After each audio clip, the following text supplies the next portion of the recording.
revolution. Cold like 0 degrees. I'm out the cage, gotta let out the beast. Revolutionary, gotta let out the streets. Locked in a cage, I'ma let out the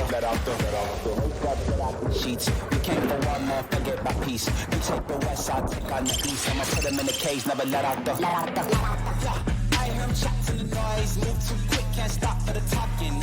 I hear him chat with the boys, man, so tough, but man's keep walking, yeah. Just too sharp with the prize, right, yes, let it tell me I'm awesome, yeah. Hot like fire on the pan, if you wanna touch me, please use caution. Stop that, stop that, stop that.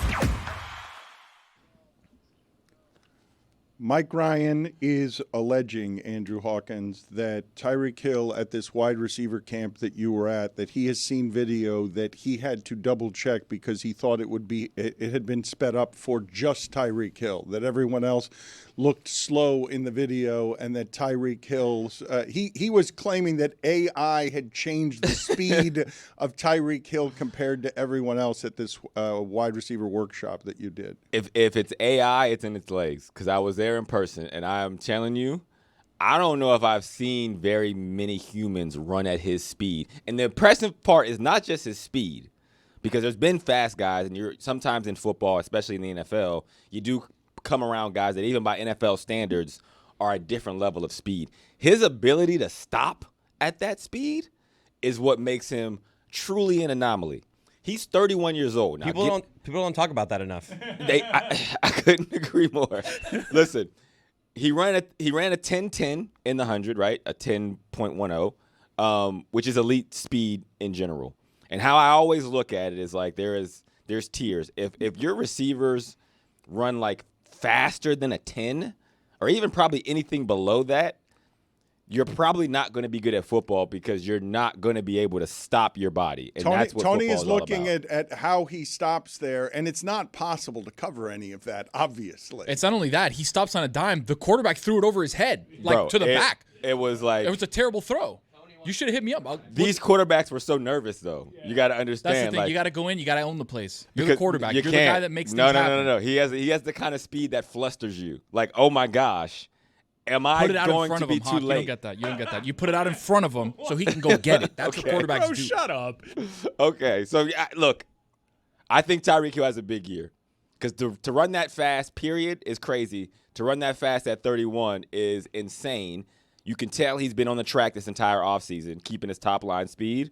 But the fact that he can stop at that speed is like, even by the NFL guys that were there was everybody else, and then there was Tyreek. Who's the worst stopper in the league? Like, who's really fast but can't stop well? I mean, those guys probably an offensive lineman. Those guys aren't in the league, Chris. Like that gets weeded out. He's saying he's the best stopper, so I'm just like, is there a receiver out there that like that guy could stop better? Yeah, like Mike Vitar in D2. Anybody that says like, oh, this is the track guy, or the guys that in the NFL were like, oh, he was really fast in track. He hasn't, so much speed doesn't translate. It's probably why. You're not of the belief that he could actually beat Noah Lyles in a race, are you? Because that's been canceled now. That was supposed to be in California a month ago, and it was canceled. You don't believe that he could beat an Olympic gold medal sprinter, do you? At what distance? I like him in the 60. Well, I thought they weren't going to do 100 meters, right? I think they were going to do 60. I like him in 60. I don't like him in 80. 80 to 100, I like Noah. Anything below 60 is Tyreek running away. 60 is like the distance where Noah's stride kicks in because he's not a great starter. And Tyreek is explosive off the ball. But the stride will start to kick in around 45 meters, and it gets really close at the 60 meter you mark. can speak, right? When you're watching at this wide receiver workshop, one of the things that's unusual about Tyreek Hill, I understand that people know the speed, obviously. But people that height generally can't play that sport because you did, but you're an outlier. He's an outlier, but he also kind of has, because your quickness was amazing. His quickness is amazing. And also his physical size at that height feels and seems like he's uncommonly strong at that height. He is very strong. And I think the game has changed, too. Like, when I was coming out, that wasn't a thing, especially because he is like 1.5 inches, 2 inches taller than me. But it wasn't a thing when I was coming out. I think now you are seeing a lot more shorter receivers. Like, even at that workout, Elijah Moore was there. He's a shorter receiver. Tank Dell was there, shorter receiver. Xavier Restrepo was there. He's not the biggest guy, but I think it's because the wide receiver position, your job is, yes, to catch the football. Equal to that is your ability to separate, right? Now, if you're a big receiver, you have a big catch radius, and it makes it easy on quarterbacks to say, hey, okay, someone's attached to you or not that far away. I put it in this vicinity. You have long arms. You go get it, right? Or if you're really, really fast, if I give you enough time, your stride kicks in. You will be out in front of you. Like Tony said, back. just throw it out. You put it out in front of him. Put it out in front. Just, Yes, he was Tony helping gets it. you. He gets it more than probably anyone I've ever talked to. Thank you, buddy. Right? Again, if you guys need somebody next time, I'm there. Just call me. It's done. It's a done deal. You will be there.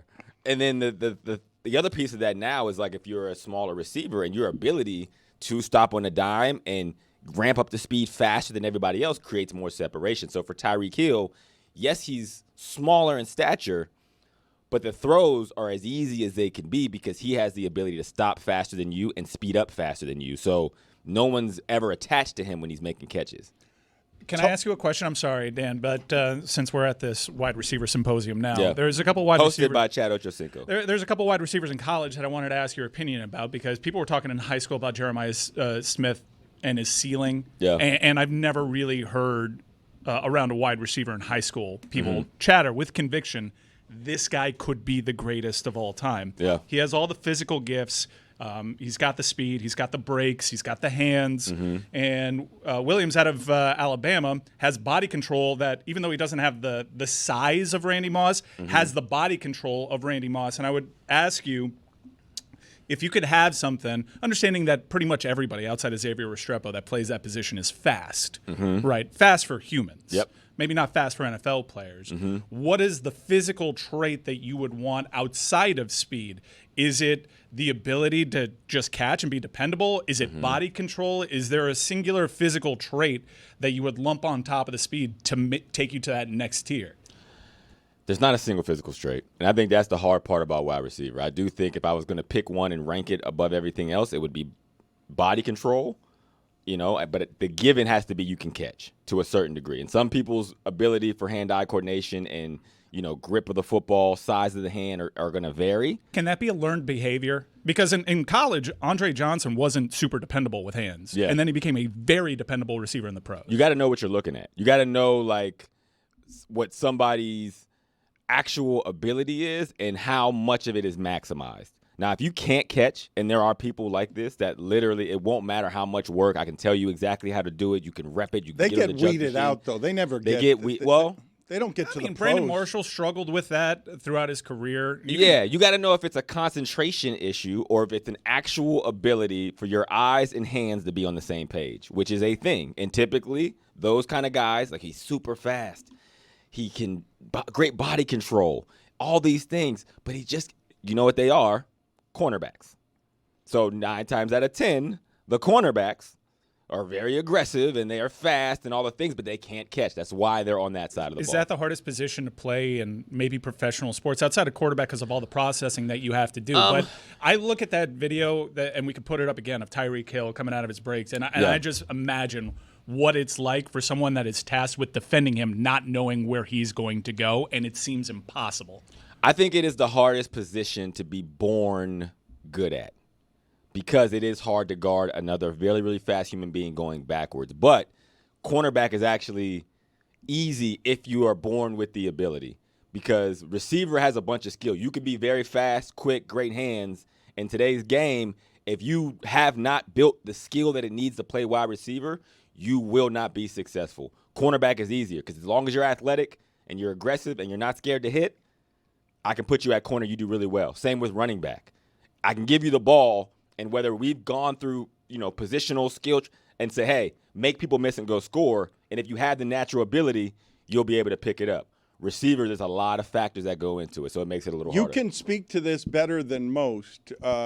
I watch what Tyreek Hill is doing there, which is just very common, very simple. Every day for 15 years, he's probably been doing that kind of route running. And what I think to myself as he's doing it is, man, those feet are going to be a mess by the time that dude gets to 50 years old because of how much effort all of that requires. And you were the similar kind of roots and adventure to get to for sure. the NFL. Your feet are in what kind of condition, given that you had to be better at cuts than other people? Tell us about your feet. Yeah, so my feet, for those at home listening, my daughters, when I take my socks off, won't come near me because they look so bad. Go! It's like You know? deformed toes. Are we It's talking about like they kinda LeBron? all- The nails? It's like the size 10 version of a LeBron foot. Wow. All the toes kind of come together. They're all like all damaged, like nail beds. My ankles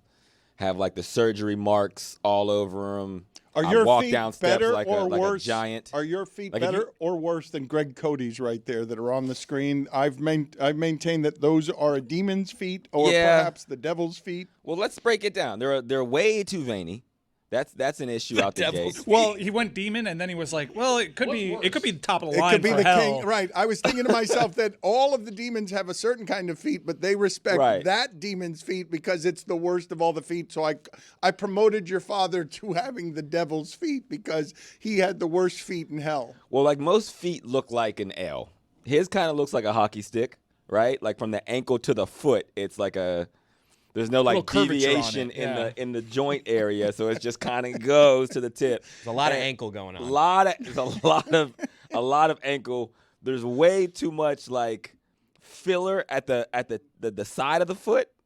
Like it shouldn't be that thick. There's way too many veins. A foot that thick shouldn't be able to see so many veins. And then the big toenail shape is like it comes to a point, and that's where the demon thing kind of pops Yes, in because it looks like yes. the big toe has horns, Yes. and so there's a Yes. lot going on. Second and third toe are like the same size. Okay, it's but weird. I'd like you to understand that if I was in prison and I had only your father's big toe, that would be confiscated by the guards as an illegal weapon that I Definitely, yeah. You've naturally snuck a shank into prison. that I could absolutely kill other prisoners and run the yard if I just had that big toe in my pocket, that sharpened big toe. It is disgusting. Put it back up there a second No, because no. Oh, I'd come on, like man. I just want the audio audience, which might not be seeing this, to understand that I believe that Greg Cody is so unhealthy that right foot, that's as low as it goes coming to flat on the floor. I was gonna say. I'm saying I'm saying the foot doesn't he work walks right. like the beast Yes. in Beauty and the Beast. that foot does not work right, and that's as low as his heel comes to the asphalt right there because the five toes have just lapsed into rigor mortis. Yeah, that's you can tell he has a good foot and a bad foot. Like his left foot is clearly his like good foot. He'll take that sock off, whereas right one looks like he has a rubber band double knotted right under his knee, and all the veins are just rushing. The blood is just sitting there. Hawk, if you look, if we zoom out, what do you think he's doing right there? Right? Because you only see him on the asphalt. Do you know what he's It's a doing there? great question. Washing a car of some sort? I don't know. maybe. He is. You're going to be shocked by my answer. I feel like that's a right hose right there. You're going to be shocked by my answer right there, and you wouldn't have guessed it. If Should I'd we given you- give him the answer? Or should we show the picture in full? I want to just give him the answer because I could give him a million guesses and he would not answer what I'm about to say, which is what Greg Cody is doing right there is no lie, frying a turkey. Okay. That's It would have took me a Happy while Thanksgiving. to get there. And frying a turkey barefoot on the concrete. in his garage, You know? in front of his garage. But I think I don't want to typecast, but the other thing that Hawk doesn't know, Tony, is I saw the glazed look on Hawk's face as you guys made the comment to the people in our audience who may remember the day that Tony told us about trying out for FIU football.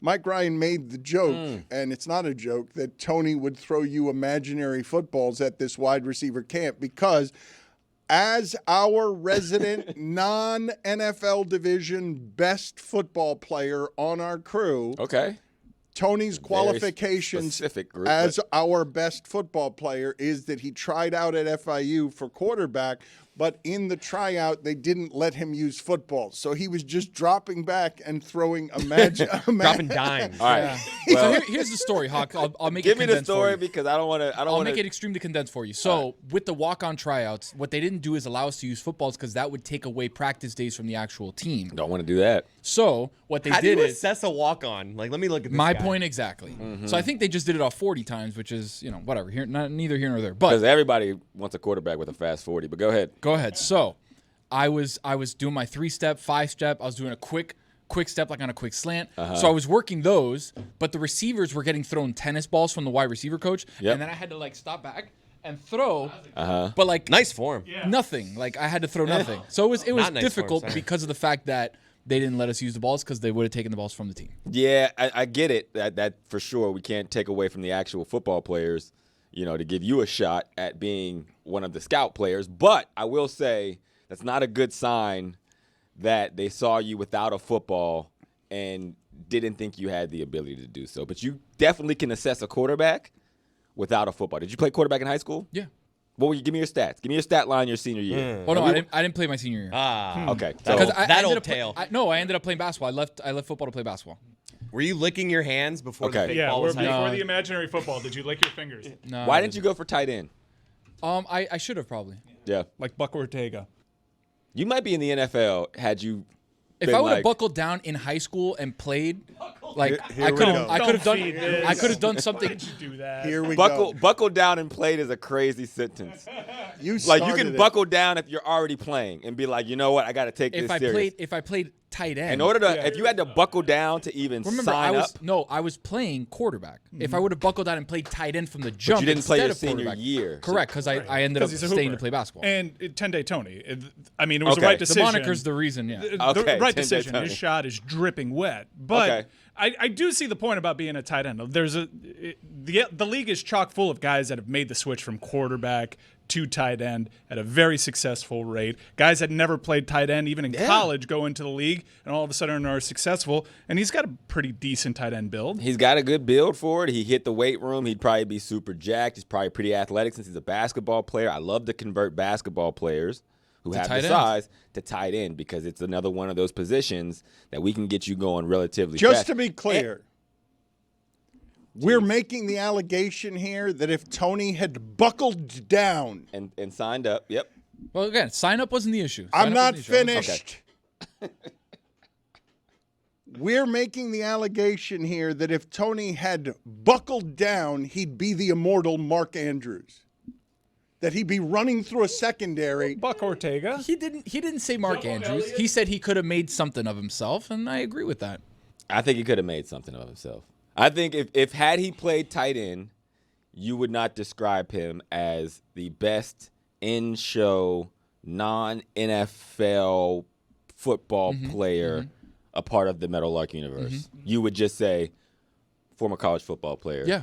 Tony. Your camp, your wide receiver workshop. It wasn't my camp. I got to correct that. It was Chad Ochocinco's camp who I came to help out. I was surprised to hear you say, though, that Ochocinco was your favorite. Oh, yeah. Your favorite Favorite, number one. NFL player ever. Yeah, no, he was a really. Cause I grew up a Bengals fan because my brother played there, and they had really, really rough years. And I remember he was like, "Yeah, we got this rookie. Watch, he's going to be a household name." And no one knew about him, and so he would bring me these one-on-one tapes of him and T.J. Hushmanzada. So I would just study these things. So I would get home from school, throw them in the DVD player, which was a thing that played movies back in the day. Throw them in the DVD player. And I would just watch these one-on-ones all day. And I would just be like, man. So then I would go to OTAs every once in a while, and they would let me sit there, and I'd watch them do one-on-ones. And Chad was like, you talk about footwork and all the things people give me credit for. At his size, his ability to come out of breaks, his ability to change his speed, his understanding of the game, he really was a technician. And I just, his personality brought a bunch of positive vibes to a market in the NFL, which is really hard to have people talk about, especially at that time. And so that whole kind of receiver personality, it doesn't all come from him. Obviously, he was also influenced by the Deions and other people. But that receiver personality we talk of today, a lot of that comes from Chad. So he was your favorite, at least in part, because he was behaving in a way that you weren't quite allowed to, right? Like you weren't quite good enough, and I mean this as no insult whatsoever. That is a hard way to start that statement, but go ahead.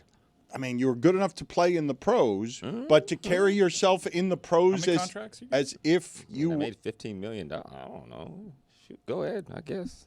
Did you carry yourself with a flamboyant arrogance that would bring the attention of your own coaches? That would be viewed as disruptive. I would imagine when you're saying that wide receiver personality, he was doing that on steroids. Yeah, but I was in high school at the time. So by the time I got old, you grow out of it. It's like Mike Ryan's hip hop phase, right? Like it's like when you first get into it, like I love this thing, right? Then over time, it like you water it down a little bit. A lot of bit. I can't follow this. I'm just as insulted as you were at Dan's intro. You know, what are you talking about? When Mike had his hair blonde and he was calling himself the real Slim Shady. I did have an Eminem poster when on he wall. was 16. You know, you get to the pros, and it's like, okay, I can't do this at work. I can't do this at work. Chad could. But in high school, that bravado of like, oh, okay, I put a lot of work in, and then I go out here and I tell somebody what I'm going to do, and I make them. It did fuel a lot of that generation. And I think even the receivers today, I'll give you this other tidbit. Tight end U works because of the personality profile of tight ends. This is a group of guys that want to get together, have a beer, let's work. We're simple people. At the wide receiver workout, you know, I mean, they're amazing athletes. They work hard, you know, but they're jumping in their Rolls Royces. They put their shades on, immediately put 10 chains on, and go do their thing. It's just a completely different personality profile. And that personality profile, in a lot of ways, comes from Ochocinco.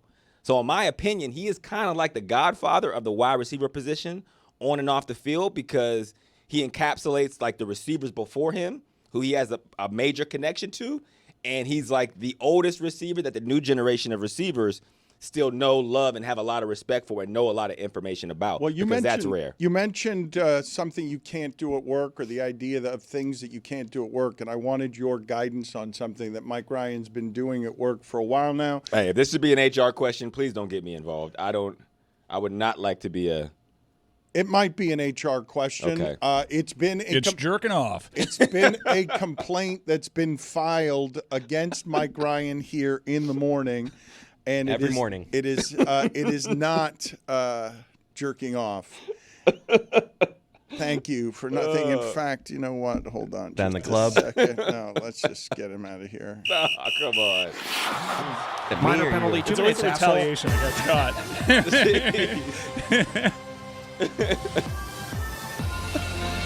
Mike Ryan, why are you leaving? You want to talk about me after I'm gone? Okay. That's Mike Ryan I wanted I thought out. it was like an NHL thing where I What is that chuck penalty you for? and bait you into one. Is All that right. great? A Instigating. great joke penalty? When did we add that? I've been gone that long. Yeah, I thought it was funny. Great comedic timing is a penalty in this place? Goodness gracious. Creating Depends that, on who it is. creating that visual, that particular visual, that one is the one I want out of the room right now. Immediately. The thing that I was asking you, though, that may indeed be an HR violation that has been complained about here by other employees is Mike Ryan coming in and playing his own music during the first hour while people are having breakfast and stuff that people are milling in. Okay. And today he chose satanic music. That's what he was playing at 8 o'clock in the morning in here. Okay. And my question to you is, if there's a guy in the locker room who's playing music that the other guys in the locker room object to, how does that situation get handled? How does it play out? Because HR isn't really a thing in the NFL. Not in is locker it? rooms. No, man. Yeah, HR is kind of handled like In the locker prison. room, it's like, turn that off. Yeah, it's like can the person playing? It's a very simple question. Can the person playing the music whoop you? Right? Because there's no, it's like prison, and the guards ain't gonna get here quick enough to save you. So how confident do you feel in walking up to this person and telling him to shut his music the hell off? Okay, that's gonna escalate.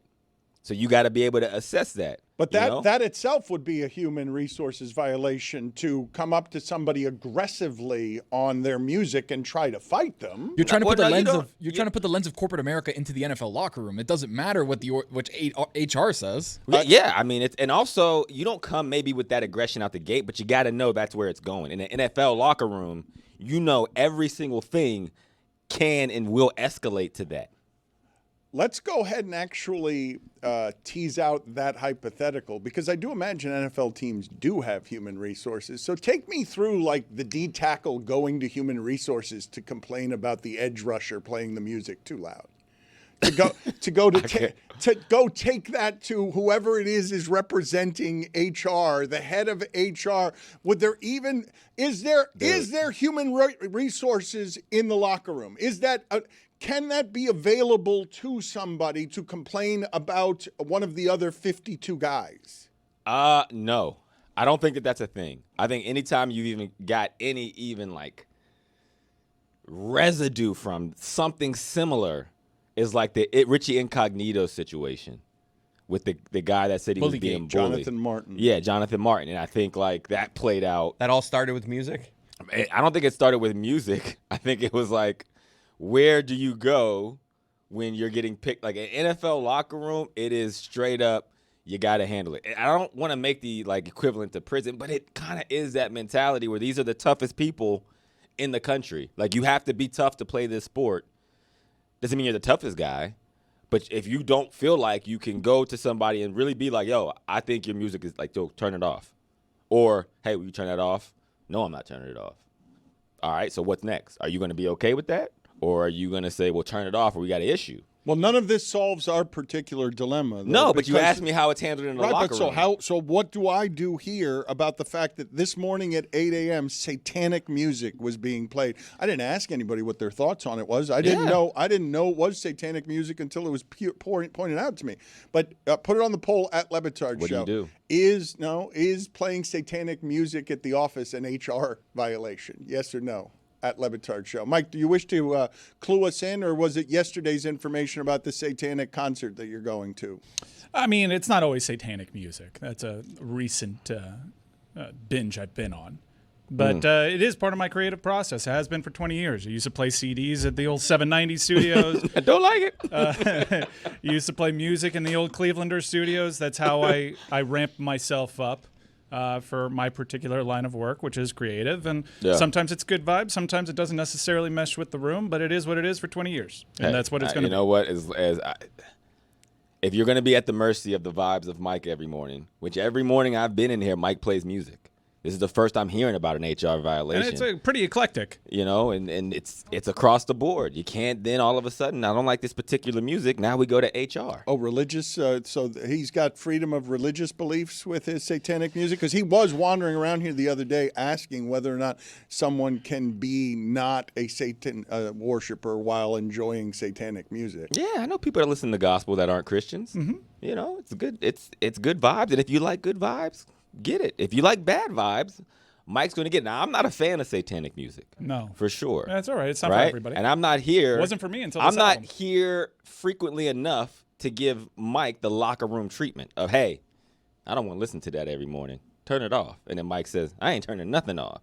And then I say, you going to turn that music off, or you're going to be hearing ringing in your damn ears by the time this is how the locker room handles it. So if you got an issue, I think you go locker room on. How often would you escalate to that point in an NFL locker room? How often would It's only happened a couple of times. But it did happen to you a couple of times? There's no way you could play in the NFL for a long period of time and you not get to the point where you want to fight.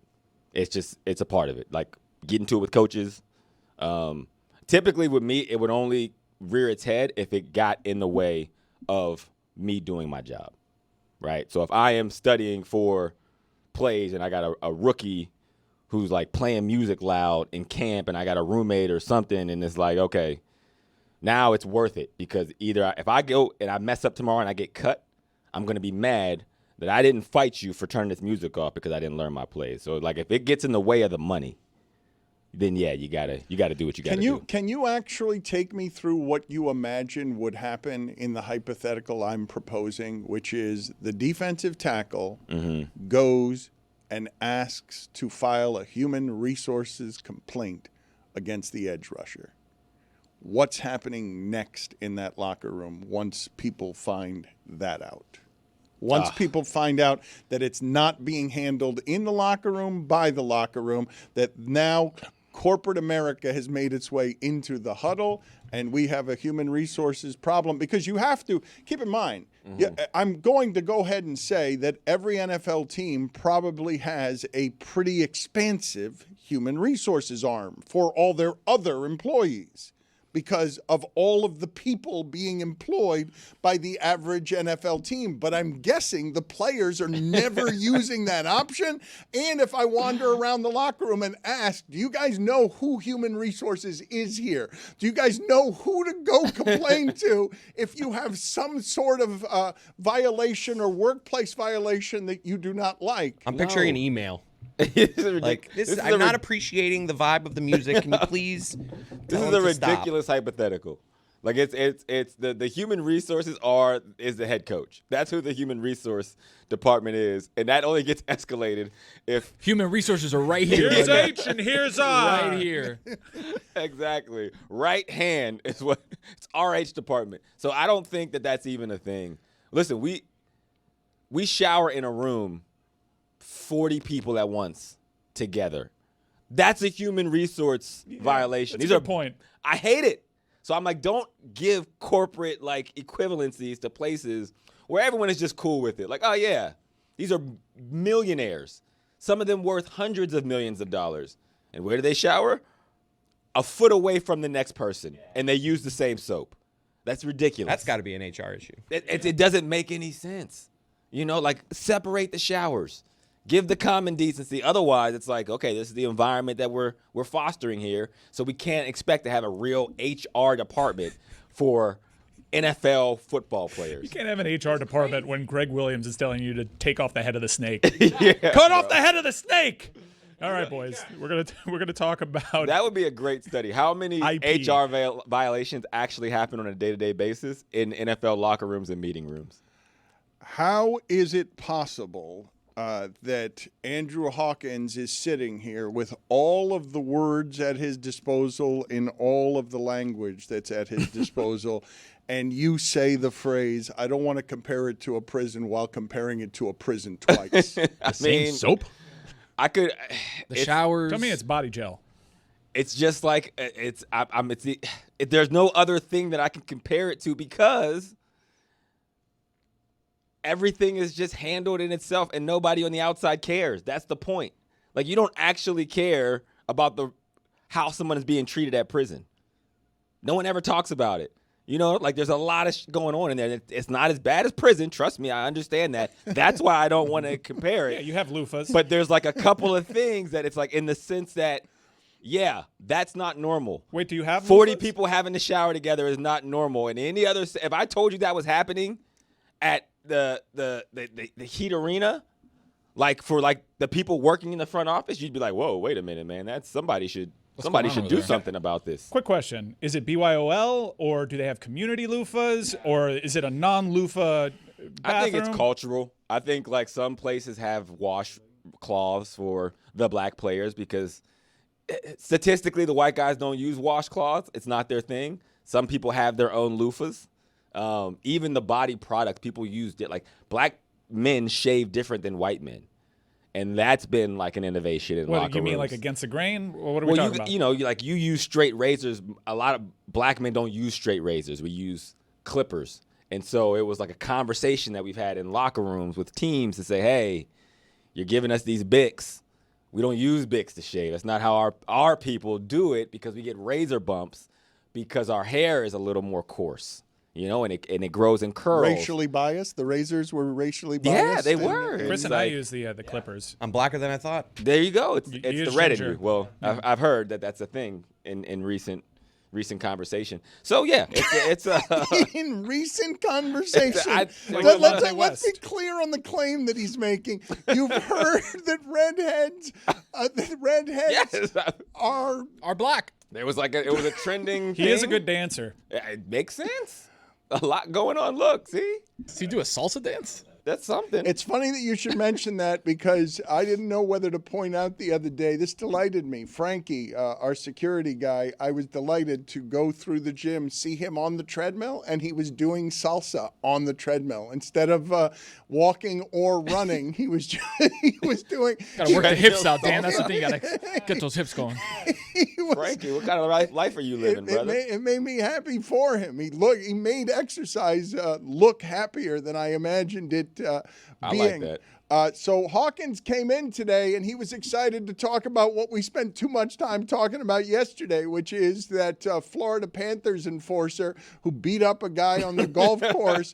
And I was thinking about on the way home how bad your odds have to be in terms of being the drunk guy who's holding up people behind you and find that the people behind you have an NHL enforcer in their group. What were your thoughts here on this video? Oh, man, this is the most satisfying video I think I've watched all year, and because I'm like, had no context for it, and the dude is like, Got it all on record. he's peacocking, and I'm thinking like, oh, okay, I like that tactic.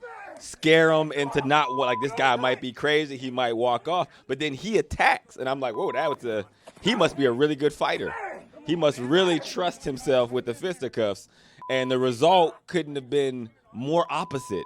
And every bang that he said and every punch that he threw made the video that much more satisfying. That toss at the end. The throwing him in a pond and then the toss at the end, I mean, that's peak cinema right there, bro. I mean, he went, the drunk guy who got thrown went home and had streak marks on his side from how far he had gone on the ground after being thrown. Just coming back a second, though, I do want to just one time go back and check out his friend. Check out the friend. He does a great job on the video department here, frame by frame. He's like 3 feet off the ground there. He looks like Don Bailey in the carpet ad right now. That is Yes. whiplash, headaches. Great job. His shoulders separated. He bounced. Oh, he bounced. He bounced off the ground, bro. Get the bounce. Get the moment he bounces off the ground. There it is. Yes. Like, if you even get it back to where he pulls him and he kind of does like a kick step to like gain the momentum like a shot putter, like that is not his first time. This episode is presented by DraftKings. DraftKings, the crown is yours. Pablo Torre will be on with us in an hour. That story of his about the NFL colluding, even though an arbiter didn't rule technically that the NFL had colluded, that story is not going away. That story is going to continue to have stuff in it that is going to get found out, that is going to make it more and more problematic, especially since Don Van Natta is now sniffing around the proceedings, the Pulitzer Prize winner. And he's reporting, according to sources, that the NFLPA and the NFL agreed to keep collusion findings secret. And this is obviously problematic for a couple of reasons. And I wanted to ask Hawkins some questions about this before Pablo Torre comes on. But we talked yesterday about DeMaurice Smith having a book coming out. And one of the complaints that many people had about DeMaurice Smith inside of NFL players' circles was that DeMaurice Smith would be the type of person who would write a book when that's not the position that he is in. But very often, when you get a showy lawyer, when you get a lawyer who is interested in whatever, attention, bringing publicity to himself, not just his cause, you get a lot of people complaining about what his interests are. Right now, Lloyd Howell runs the Players Union, and there are reports about him having conflicts with NFL-related businesses because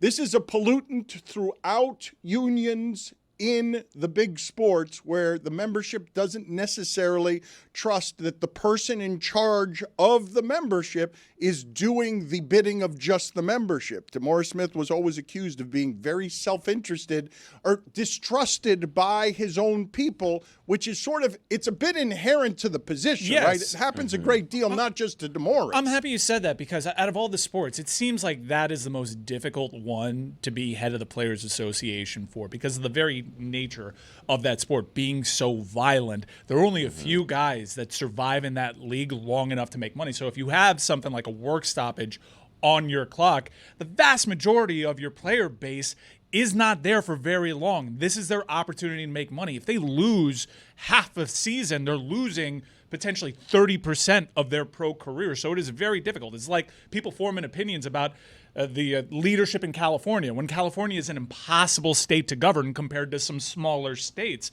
So I actually have a great deal of empathy for that position. It seems like it's one of the more difficult ones in sports. It is, because also there's so many people from so many different interests, right? Like, to your point, even about California, like, these are people from all over the map that have completely different views on a lot of these things. DeMaurice, in my experience or my opinion, even while I was a player, was I felt like he always wanted everyone to like him. And again, as someone who's been a part of the NFLPA, like, through my family for years, literally almost my whole life, it was like, this is a position where the person at the helm has to have a large amount of I don't give a. Like, you can't care if anybody likes you. And when I would get into it sometimes, because I was a player rep, with the union when they'd come in, it was like every time we would visit or they would visit, it would always be all the great things that, we had or happened, or, hey, we had this last CBA deal. This is what we got. This is what we got. But I never felt like they ever talked about all the things and the noise that was happening of like, hey, this is what we lost. This is what the issues would be. This is what the risks are. And I'm like, we can't actually be making a dent in what we're trying to make a dent if we can't call it exactly like it is. And so I would say, hey, don't come in here and tell us about all these great things. Let's talk about the hard things so we can actually make change. Like, that was one of my criticisms. I also think we need to do a better job as football players, or like as a union, I would say, of merging former players and current players. That was my position even as a player, because I feel like experience is one of the most valuable assets in any profession. And by separating, keeping those things separate, the current guys never have that brain trust of information that will help them in their voting and their decision making. And number two is basically using the vehicle that we have to educate the next crop of players. Because even if it does stay how it is, the guys that are in high school now will be voting and making decisions for the guys that are currently in the league. And I know it's like, well, how do you know who's going to get to the NFL?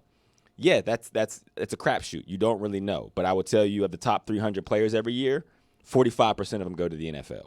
So it's somewhat of an indictment to say of DeMaurice Smith he was a little too interested in being liked. A greater indictment to me of him and others in that position is not necessarily that his constituency liked him or didn't like him, but do you or do you not trust him? And this reporting today by Don Van Natta is something that I'm telling you will have more consequences, that will result in more discovery, because NFL players are now being informed by reporting that the NFL Players Union actively partnered with the NFL in keeping information away from the NFL Players Union's constituency.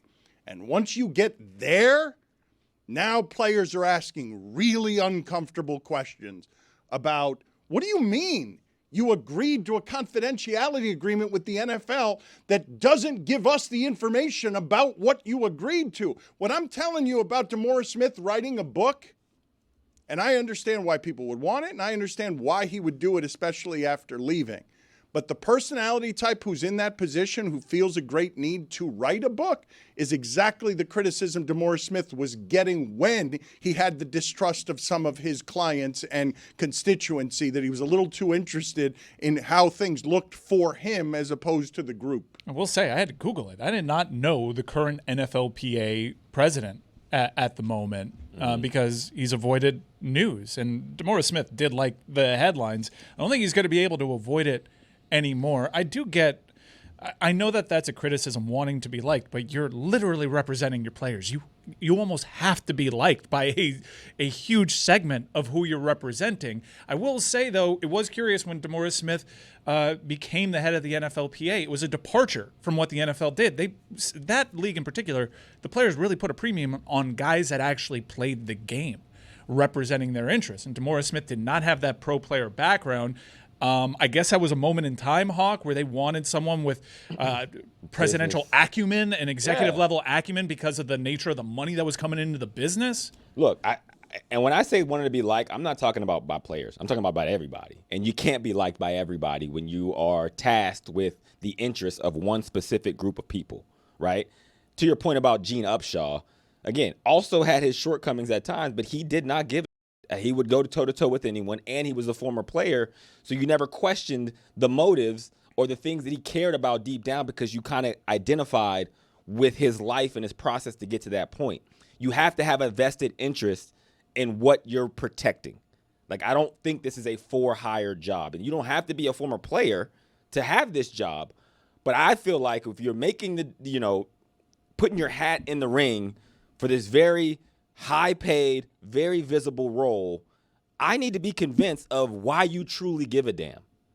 Because that's what's going to matter, because this is hard. You're going to battle against billionaires in a business where you don't have leverage. But take me inside your home as I give you this information. You're an NFL player, and I inform you, hey, there was a confidentiality agreement between the NFL and the NFLPA about how it is that collusion sort of happened, and that information was kept confidential, at least in part, so that the players wouldn't know what their union representatives had done on their behalf. Now you're an active player, and I send you that information. Am I already, just by virtue of what it is I've told you about the entire history of all this, do you not have confirmation bias? Are you not already in a circumstance where you distrust your union leadership, and therefore this information arrives and it is confirming your bias? I do not trust the people who represent me. I think you I won't even say that. I would say the current players that you have to realize, and this is what I'm talking about, of the way the system is set up, right? As a football player in the NFL, and I don't give a damn like if you're the last guy on the roster or you're making $50 million a year. It is hard to make the most of that and make as much money as you can without solely being focused there. Now, there are people who can have a foot in both lanes. So if you're asking me about current players, and every time I hear this conversation, whether it's on podcasts or whether it's, in the news or these things arise, you'd be surprised at how many current players aren't clocking this conversation because they drafted a guy at my position and I'm on the bubble. Or they're starting to give this guy more targets than me because they want me to take a pay cut or they're going to cut me if he has a bigger season than me. And I got to wake up at 5 a.m. tomorrow, and I got to do recovery, and I'm going to train till 1 o'clock, and I got to go eat. And it's just, I have kids. It's not as, big picture when you're in it as you think it is. That's typically because on the outside, you guys are seeing the big picture because we don't report on the day-to-day of what it takes to be an NFL player or the things they're considering and whatnot. And former players, they care more about it because they're on the other side. They no longer have the health insurance. They're no longer getting the $100,000 a game or $500,000 a game checks that they got for 8 years, 5 years, or what have you. And now they're like, well, I wish we would have done this. But even in that moment, if I could go back right now as a 39-year-old back in the NFL, and I would say, man, would I focus more on that? I wouldn't, because I think about the ways I could have made $10 more million. I don't think about, man, I wish I would have dug more into the CBA. And that's where I'm saying the system and how it's set up is not conducive to take those strides. So every time everyone else is surprised by it, I'm more surprised that you're surprised by it. Well, the thing about your perspective, though, as an unrelenting survivor, and that makes sense, you're saying, look, I had to concentrate on the daily micro. I couldn't do the historic macro of perspective. Mm-hmm. And the grand majority of players in the league are more like you than the ones who are making the big money. Right, but if I were making the big money and I had my safety and I was not worried about the day-to-day survival and this arrived on my on my information highway and I'm a person who is expecting my union leadership to represent me, I would immediately start asking an assortment of questions about what do you mean my own people were withholding information from me about possible collusion in my league? Hawk, this one does seem a little bit easy from the player's perspective. This is collusion to keep everybody down at the highest level. I think people even at the lowest levels, it's not the disconnect that you'll have from a guy that's on the practice squad to Russell Wilson money. This is ownership groups and front offices getting together to keep wages down, and it doesn't time up with a work stoppage. But it's not. This seems like an easy win for the players to rise up. Mike, it's not just Yeah. to keep wages down, which is bothersome enough. It's not just that this happened 2 days after Deshaun Watson's guaranteed money, which is problematic enough. I'm more bothered if I'm a representative, if I'm somebody who's being represented by, I'm trusting because of the daily fight that Hawkins is talking about. I got to concentrate on beating my one guy in front of me because we're fighting over the same money. I'm mad that in any way my union is collectively bargaining a limit on my guaranteed money. But I'm angrier still that they entered into an agreement with the NFL where they didn't want me to have information, never mind money, Right. just total information on what my situation is. Right. Normally when the NFLPA and the NFL come to an agreement, you see the benefit for the players. I'm struggling to wrap my head around, like, what is the benefit of this secret agreement in which we have evidence that there was collusion to keep wages down, to collude against fully guaranteed contracts because everyone outside of the sport and within the sport says, well, the Deshaun Watson contract kind of breaks the system a little bit. Are they going the way of NBA with guaranteed contracts? I really don't understand what the players gain from the NFLPA not making a huge mess of this situation, because great investigative reporting has kind of caught them red-handed, and it seems as though they put it on a wayward arbiter, but more and more evidence is stacking up. Do you think Roger Goodell is in his offices seeing daily news, whether it be about Bill Belichick, the game's greatest coach, or now this, and just crumples up a paper and says, "Get me the Batman," and it's Pablo Torre? The thing that I'm bothered by, if I'm an NFL player on this, is the idea that in any way my union representative isn't treating the NFL as an adversary. That they're entering into partnership with somebody to keep information from me. They're entering into partnership with my adversary to keep information away from me. I'd be asking a lot more questions if I was a player with guaranteed money in that league who had been evidently, reportedly betrayed by their management. That's tricky. Yeah. That's tricky for me. I get what you're saying, because the owners in that any potential work stoppage, the owners are always going to be viewed as the enemy, but it is a partnership. We're an independent media company that has several partnerships. I can't think of one that works being adversarial. We had one of those when we were employees at Disney between management and us, and it wasn't for long. So I don't know how you make it work by viewing things through that prism. Like, this is my enemy when they're partners in a billion-dollar industry. You tell me, Hawk, because I think that DeMaurice Smith, when he writes a book calling Roger Goodell a cold, dark void, like, he's telling you afterward, we were adversaries. He was telling you during that they're adversaries. Like, he works for the players.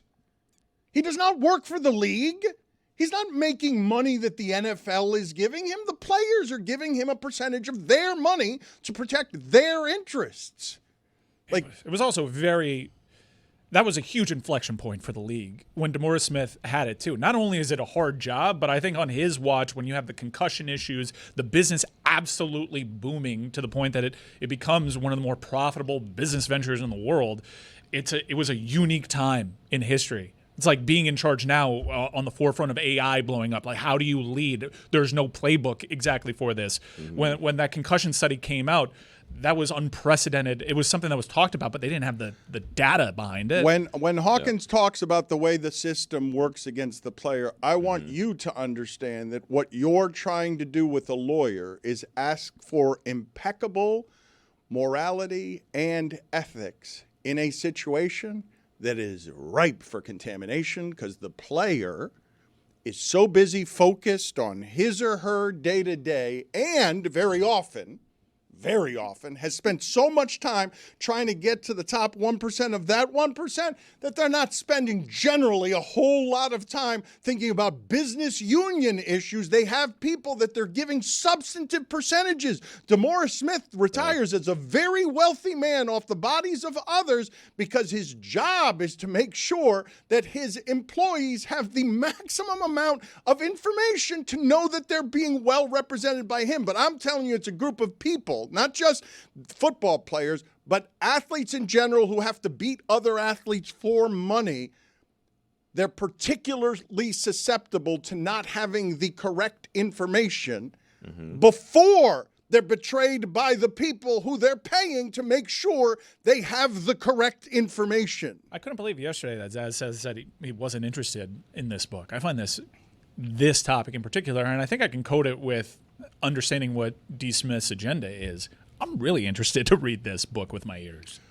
I don't think it's a book that a union head should be writing. I don't think that a union and I say this, like Marvin Miller wrote books and changed the way that finances work, but Marvin Miller didn't agree to a salary cap.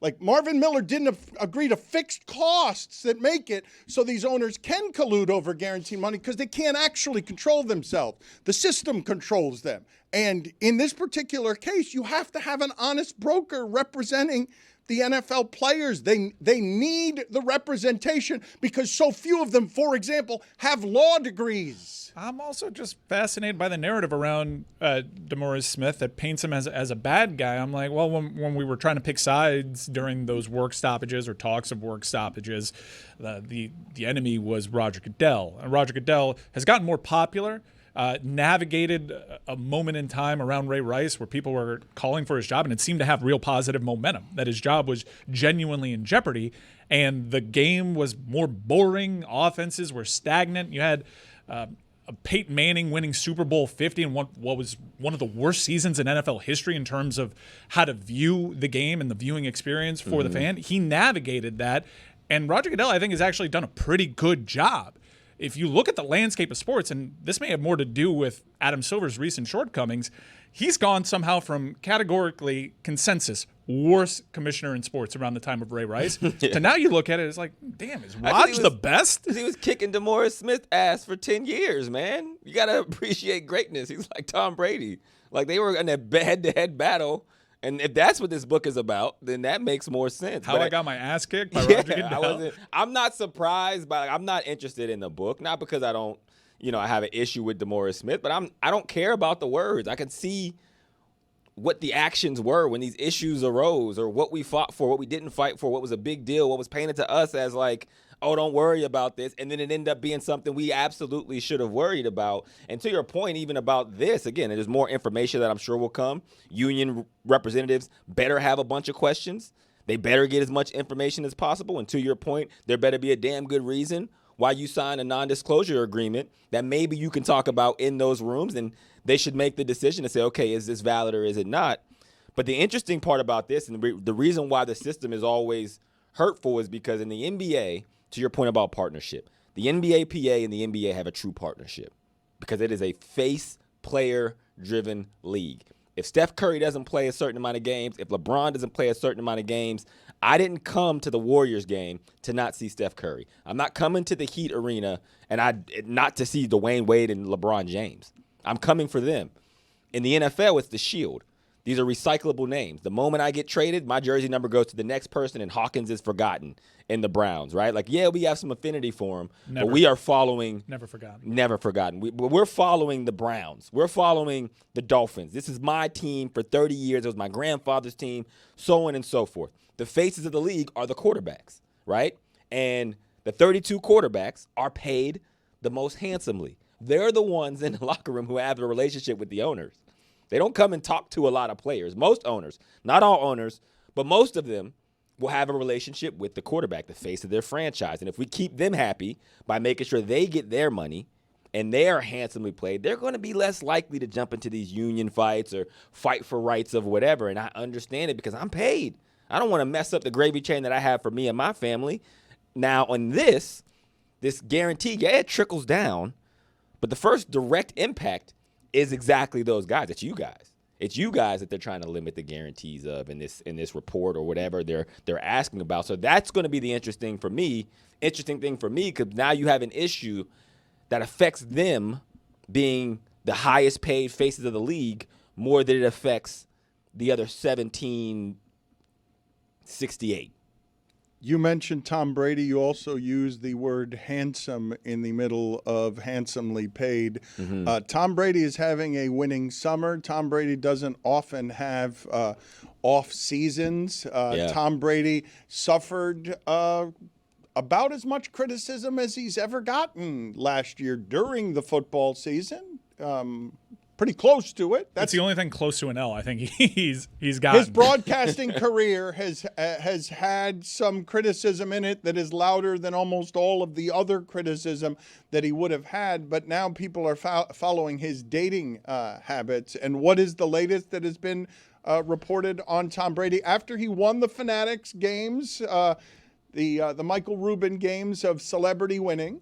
Yeah, he's having a great offseason. Now, I don't know how many off seasons Tom Brady has ever had, but even in retirement, the dude cannot stop winning. He's been spotted in Ibiza with Sofia Vergara. Happy birthday to her, by the way. He was seen palling around, reportedly, with Sydney Sweeney at Jeff Bezos' wedding, photographed on a yacht with Kate Hudson. Tom Brady is having a Tom Brady-like offseason. A happy birthday to Sofia Vergara. Happy birthday to her. I don't care. Good luck. 53, I believe. That's nuts. Speaking of birthdays, let's get John C. Reilly, please, singing happy birthday, of course, to Jack White from the pitching mound in Detroit, please. Let's see what we have here. John C. Reilly, universally funny. Let's see what he did here. To my friend Jack White.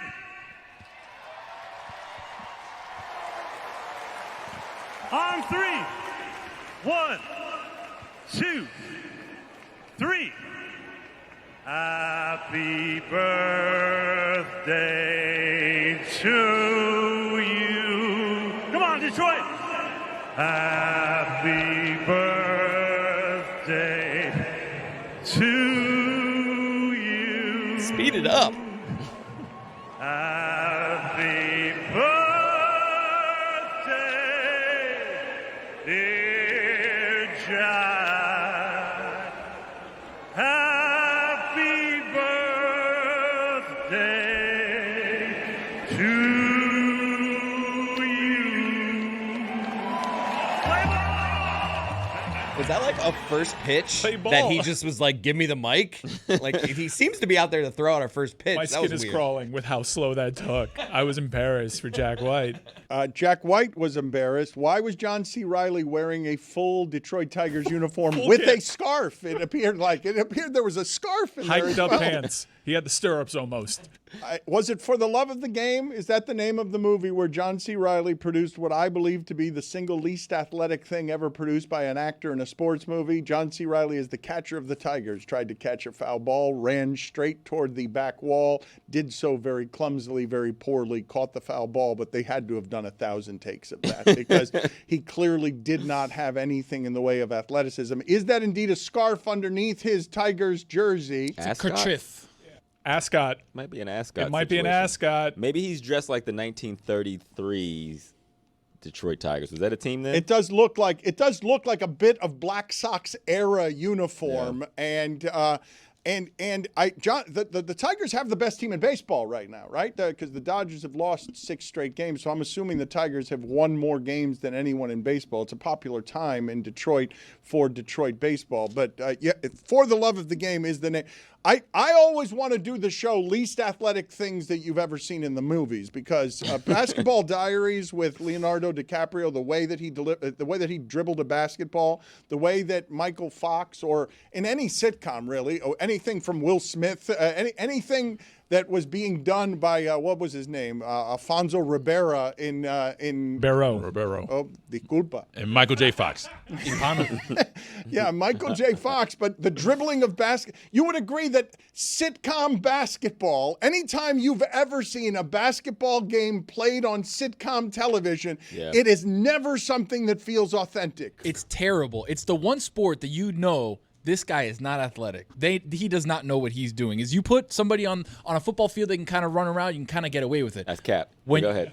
Well, but Hawk, you're talking about dribbling a basketball. No, it's hard. No, it's immediate that you're not a basketball player. When you're running a route, okay, like you can kind of pan away and whatever. The moment you start dribbling a basketball like this, we got issues. You guys would agree, though, that sitcom television does a particularly poor job of making its basketball players look like they've ever played basketball before. 100%. Yes. Famously. In football, it's really bad. Like, if someone is cast as a quarterback, none of them can throw. Keanu Reeves did not give off quarterback in the replacement. Famously, Diddy was originally cast to play Willie Beeman. And like he got it without even an audition, and then they put him on the football field. And the story is he couldn't throw at all, and that's how Jamie Foxx got the job.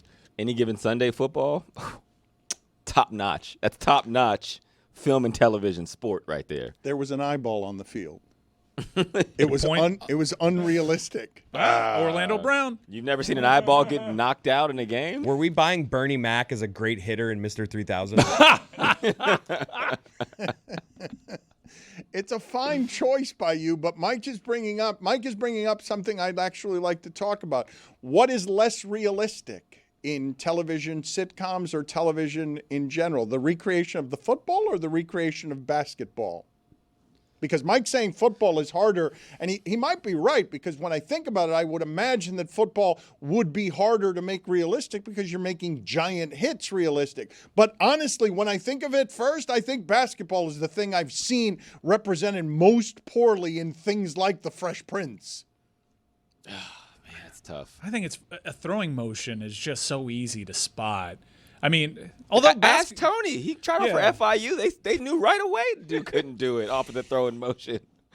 It was almost immediate. I gotta tell you, Danny McBride and Eastbound and Down, that was bad. That's really, really bad. Well, I told you guys that Adam McKay mentioned that Danny McBride, it took him a year just to get him to throw that well. Kenny Powers, it took him 1 year.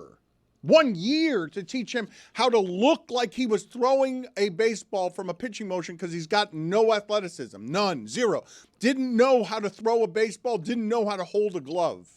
Imagine if Kenny Powers played basketball and how long it would have taken him to look somewhat competent dribbling a basketball from here to there. All right, put it on the poll, please, at Le Batard Show. Hardest thing to recreate authentically on a television show. Basketball, baseball, or football. Go ahead and make your choice. Stugotz is in Tahoe. He has arrived. We are telling you here consistently that Stugotz is building his own empire, his own business with God Bless Football and Stupidity.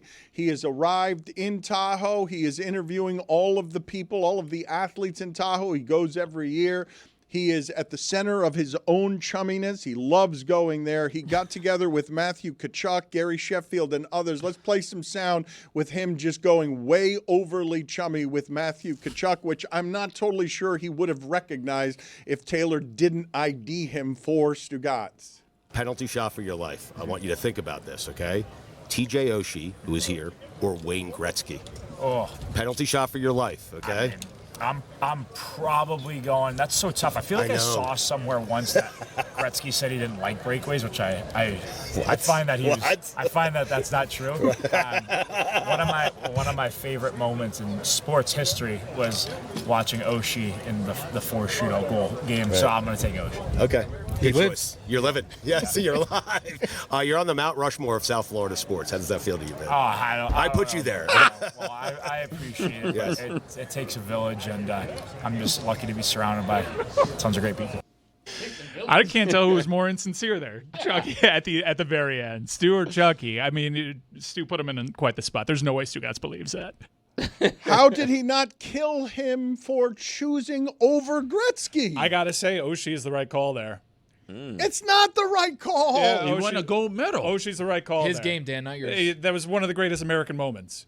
It's like Washington crossing the Potomac. He lived, so he got it right. Captain America. They went to TJ Oshie multiple times in a shootout. We didn't even know that was an allowable rule, and he put a country on his back. TJ Oshie is the best. I understand your passion here. I didn't think I would have to scream this with my headset off.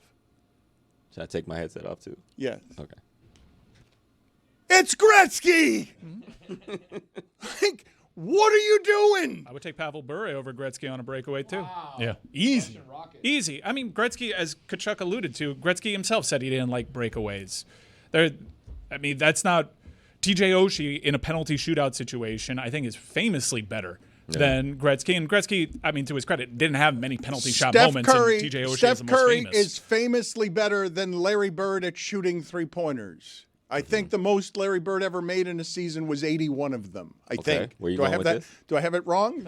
That if someone selects Steph Curry over Larry Bird, Stugotz immediately kills them because Larry Bird, reputationally, that's where Stugotz always goes consistently. Yeah, but this isn't exactly Max Kellerman saying he would take Iguodala over Steph Curry. This one makes sense because TJ Oshie is, quite frankly, the most famous for penalty shots. Steph Curry also makes sense because he is the most famous at making three-pointers and the best shooter ever. Steph Curry is the right answer for your life over Larry Bird. Larry Bird had 98 three-pointers in 87-88. But he's a specialist. It's like Jorginho, not fast, not gifted, not one of the GOATs of his generation. Penalty shot specialist. Mike. People would take Jorginho in some cases over even Ronaldo, as ridiculous as that sounds. Mike, you're factually right. What does that have to do with anything that we're talking about? Because he will kill anyone who selects Steph Curry over Larry Bird, and it has nothing to do with facts. Right. Okay. No, I understand you The pinning him down Stugotz on situation. this. You don't understand, though, this is a Tahoe thing. TJ Oshie is probably within earshot, and he's just trying to butter him up. Well, I saw all of you wince at Stugotz and also smile at him saying to Kachuk, you're on the South Florida Mount Rushmore in excessive chumminess that you guys all believe to be an insincere lie. I also don't think if we asked Stugotz how many people are allowed on Mount Rushmore, he would actually know the number. So that I am defending him there. If you asked him, he'd say, I don't know, like 13? Yeah, he's confusing Mount Rushmore with the Appalachian Mountains. There's a bunch of them. You just continue to add them. Quick comparison, Steph Curry made 402 three-pointers in the 15-16 season. Before we get to our popular new game, let's just get some more Stugotz. He sat down with Gary Sheffield. I tell all of you, please, on YouTube, StuTube, find God Bless Football, find StuTube, find Stupodity. Let's play YouTube.com/@Stugotz790. It's very easy, Mike. It comes up immediately. All you have to do is you could do Stugotz 790, but it's not hard to find it all on Apparently, it's hard to StuTube. remember for you. It's StuTube. It's very easy to remember. Let's hear Stugotz and Taylor with Gary Sheffield in Tahoe. Chef, Stugotz has his personal record book where he kind of keeps score. Okay. We have a batting stance Hall of Fame. Right. Your first ballot. So first off, congratulations. Oh, thank you. Thank you. I appreciate that. Yes. Second, who else would you kind of put in the category of batting stances that you've seen that have been like, that's a great batting stance as a batting stance Hall of Famer? I always talk about this guy, and he's on my top 5 list of one of the best baseball players of all time. And I defined it by not just based on stats alone. It's based on, do they pitch to this guy? Right. And this guy, Jeff Bagwell, they didn't pitch to him. But you love the batting stance of Bagwell. Bagwell had one of the best batting stances. And I would spread out like that. That's why it dawned on me. Gary, it was terrifying being at the stadium when you were up. I mean, if you were sitting on the third base side, it was terrifying. Yeah. When I saw Bagwell for the first time, I said, that's my guy. Right. See, we're not no big guys. We're kind of undersized compared to these big guys. And he was almost hitting going backwards. Right. But he stayed in his legs so well, and I was the same type of hitter. I had to hit with my legs to generate power, and I just thought he was one of the best. Man, I want to listen to that podcast. Was that Archie Manning walking behind them? The gate did kind of resemble that of Archie Manning. We can run it back the way that we could look at the lawn-darted golf player. But, man, I could listen to Gary Sheffield critique other batting stances from the 90s and early 2000s for the rest of my life. And he had a great answer. Ooh, so that might be... That is Archie Manning. You think so? That is Archie Manning. He is a tall man. Yes. Look at me. Wow, dude. I believe Bones. that's pretty good. It might be too young to be Archie Yeah, maybe Manning, it's though. not. It might be too young. Let's get in there close. No, damn it. You know what? I was right. It's just a white guy. Tiene You know pinta. what? Tiene That was pinta. like Jim Sorry, Furyk. I'm sorry. That Jay is Billis. clearly no. I'm sorry. You came so close, but unfortunately, it's just Matthew Modine. I'm so It does look like Modine. Time to think fast. Is this a real or fake podcast? It's a game that is quite literally sweeping the nation. I have not had such good feedback on something that we've created like this maybe since the musical. And we're going to play Real or Fake podcast with Andrew Hawkins and the host of Pablo Torre Finds Out, Pablo Torre.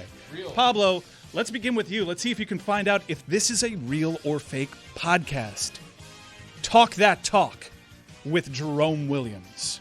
The Junkyard Dog? The Junkyard, The Junkyard Dog? Jerome JYD. Williams? Talk That Talk. I'm going to go fake because you would have to work in the Junkyard Dog into the title if it was a real podcast. I should have thought about that. It is indeed a fake podcast.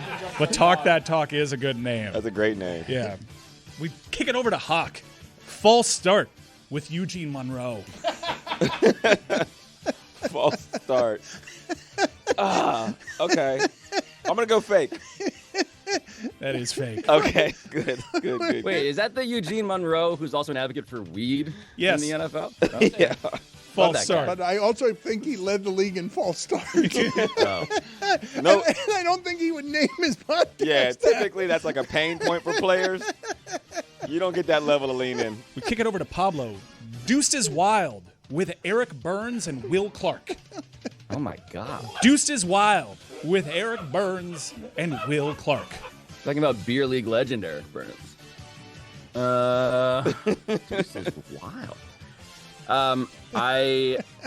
Will Clark, the guy who owed like millions of dollars while playing on. Anyway, that's a separate part. Different eras, yeah. Okay, yeah, different eras, right?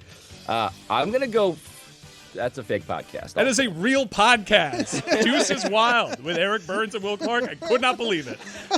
They do. Okay, I have to find out about that actually. I would love to get the platform as well. You got to add that to it. Give me the platform as well, because that will be able to mirror up the name to the platform. Like, yeah, that's definitely something that company would call One a of the podcast. fake ones that we had was just available on Apple with Michael Beasley. And it was very believable. Wherever you get your Yeah, podcast. I'm saving that one in the holster.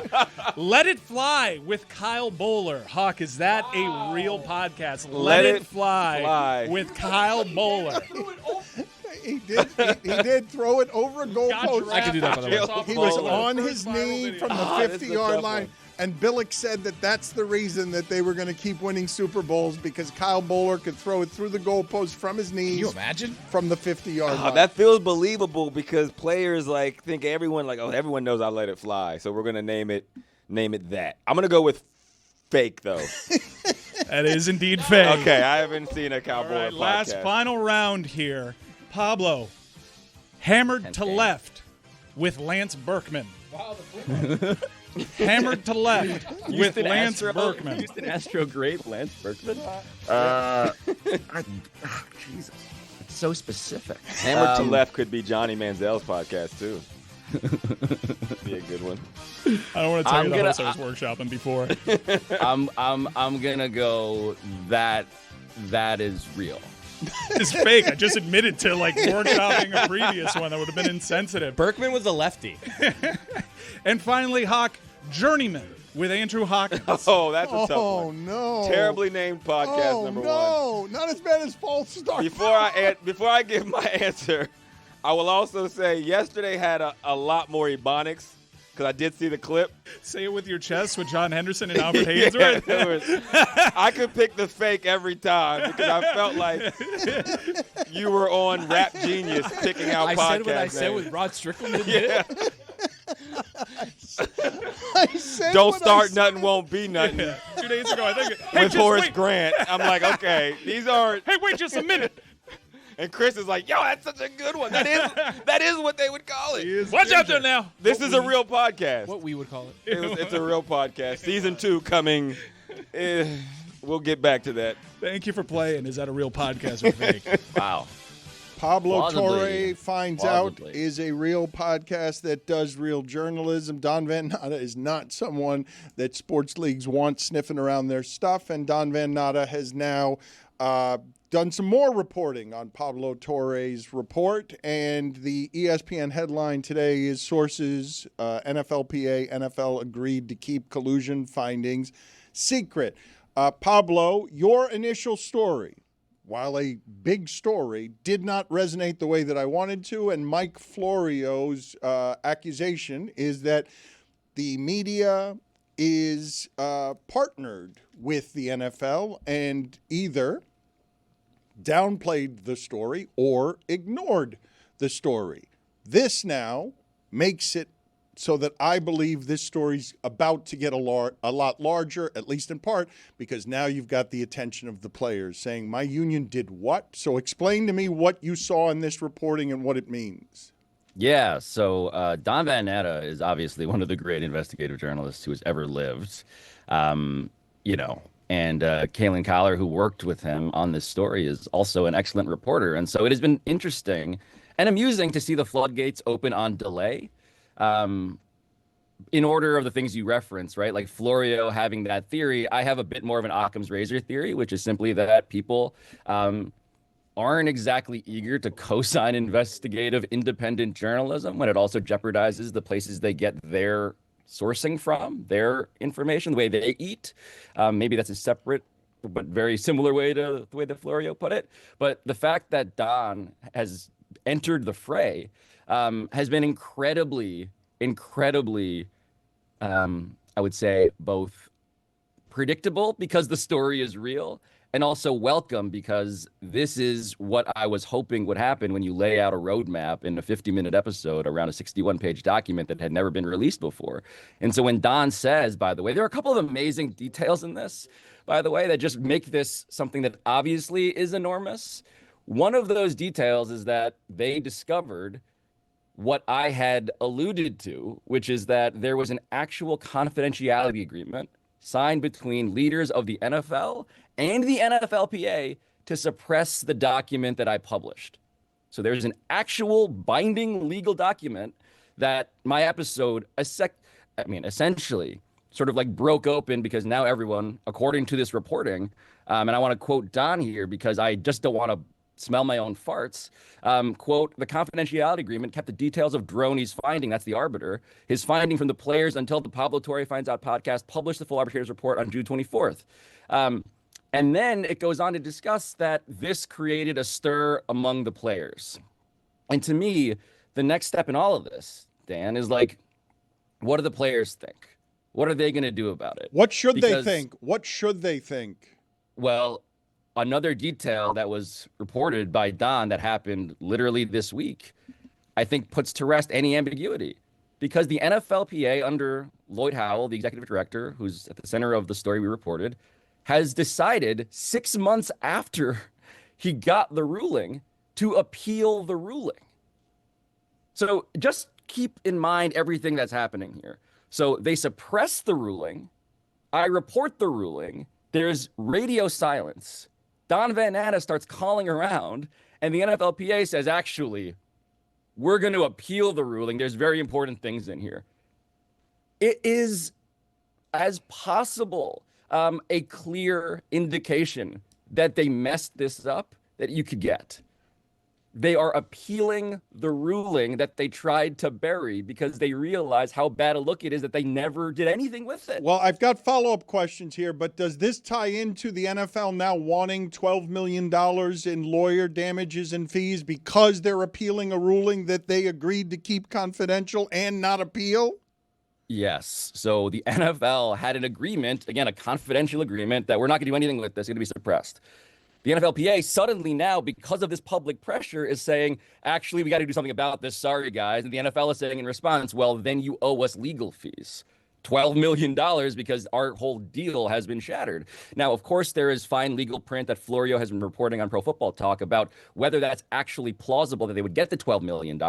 But now we're in the realm of a more familiar landscape of NFL versus NFLPA saber rattling.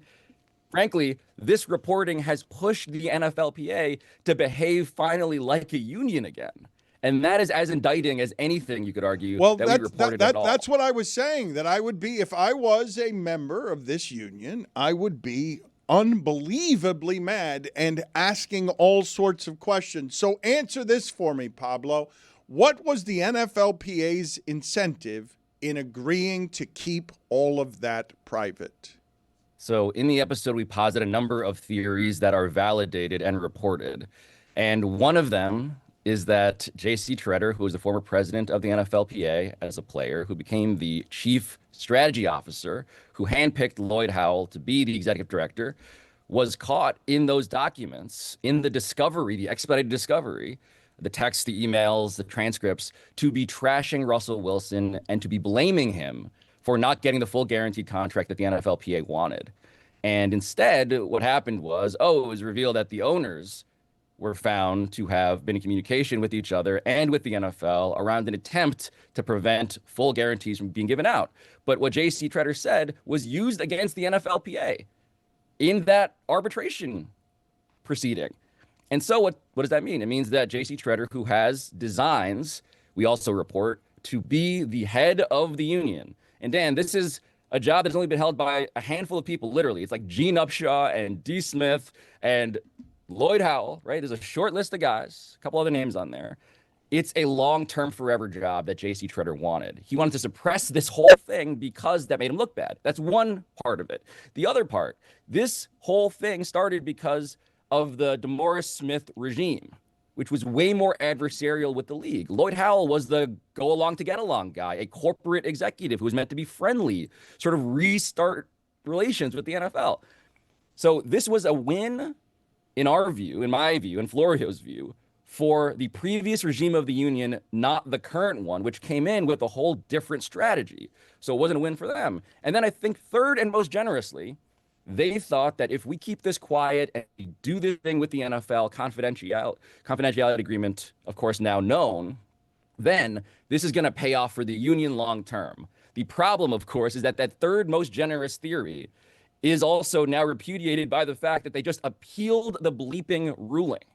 So already, I just don't see any ground for this regime to stand on, even hypothetically, which is also kind of mind-blowing. So take me through how average football players supposed to feel if your original theory is right, which is this was kept confidential because one of the people representing the players didn't want to look bad to the players or to anybody. So he ceases to represent the players and is now just representing himself. It is a breach of, frankly, fiduciary duty. You are a union. Your job in a legal, professional, ethical sense is to represent your constituents, your players. And here you have one example, a concrete example, among others, of self-interest personally overriding collective self-interest. Right? And so this is unfortunately something that unions in America, and particularly this one in the NFL, have been battling for decades. But in this case, you have it so crystal clear, 4K quality documented that I think if you're a player, frankly, if you're a player who signed a new deal in 2021 when all this stuff was happening, it's about the offseason of 2021, where guys getting guarantees. The answer, turns out, was no. Full guarantees. No one got them. They should be contemplating what is our legal recourse. I've talked to lawyers now who are wondering, when is the next shoe to drop going to be a lawsuit? When will, I mean, I don't want to get ahead of myself here because we're still reporting the story. Justin Herbert could sue the league, could sue the union, could he not? Justin Herbert, who was named in the text exchange between Michael Bidwill and Dean Spanos. Dean Spanos, the owner of the Chargers, Bidwill, the Cardinals owner, in which they are basically celebrating how they didn't give Kyler Murray full guarantees, which then helps Dean Spanos and the Chargers to not give Justin Herbert the full guarantees. I would imagine that guy logically would have a bone to pick, especially Dan.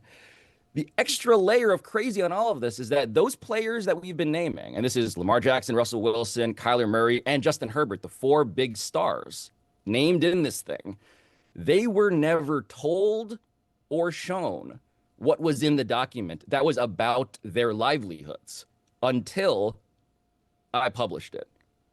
They had never heard it. The union had never told them. They had never shown them. And so there is actively, I think, a would-be grievance if they choose to pursue it. But also, clearly, the union is behind the scenes on fire right now in every figurative sense. And I think everyone's running around trying to cover their own ass. It would make sense. I pointed out yesterday that Peyton Manning's original contract had 0 guaranteed dollars in it. Brock Purdy's has 70% guaranteed dollars in it. And because of this, I've never seen Andrew Hawkins take more notes, and I don't think he's taking notes because he has any questions for Pablo Torre. I think it's because he's got questions for his friends and colleagues and union representatives. I see him taking a lot of notes here, but I don't think he wants to ask any questions here. I think he might have questions for others, though.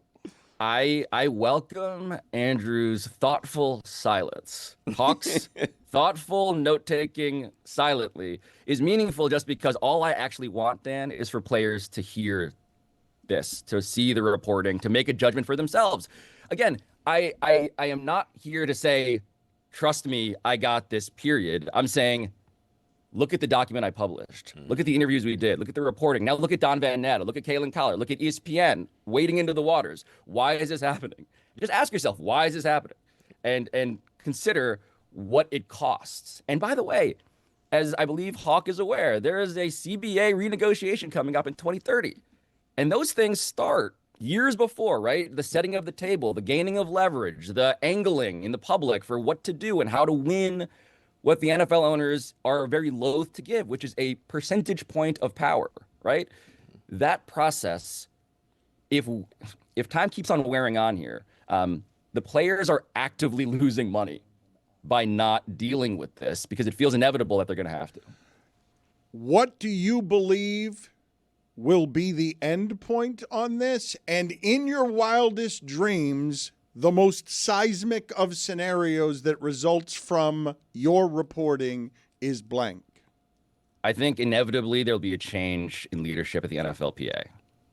I just think that the smoke is too obvious. Wow. So you think that Lloyd Howell his job will be affected by your reporting? You're going for that Peabody, huh? Oh, I'm not. By the way, this is a pretty warm to kind of lukewarm take.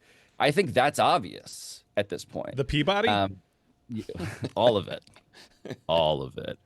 No, look, Lloyd Howell, man, separately, and we haven't even gotten into this part, there's a separate investigation into this whole other business that the NFLPA is embroiled in, which is called the One Team sort of enterprise.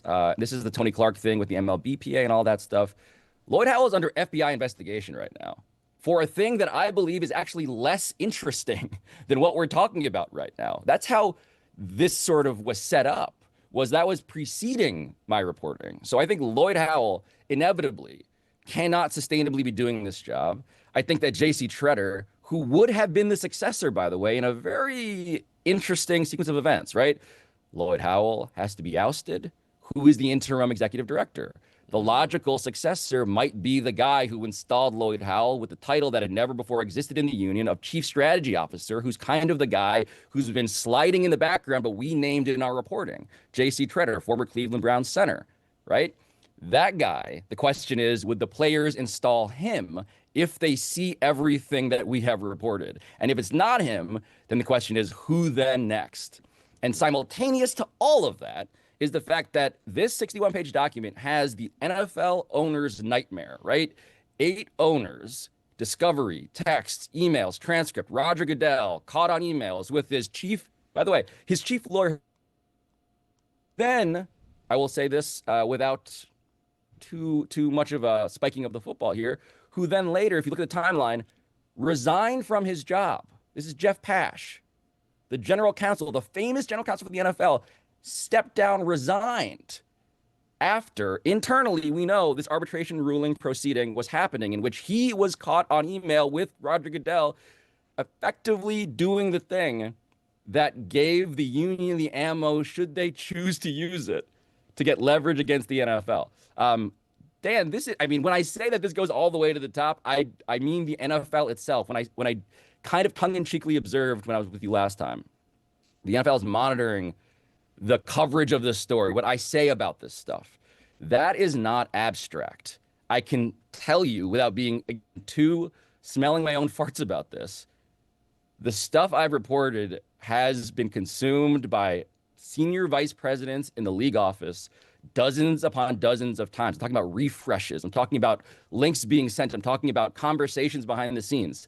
This is something that is at the highest levels of the most important popular sport in America.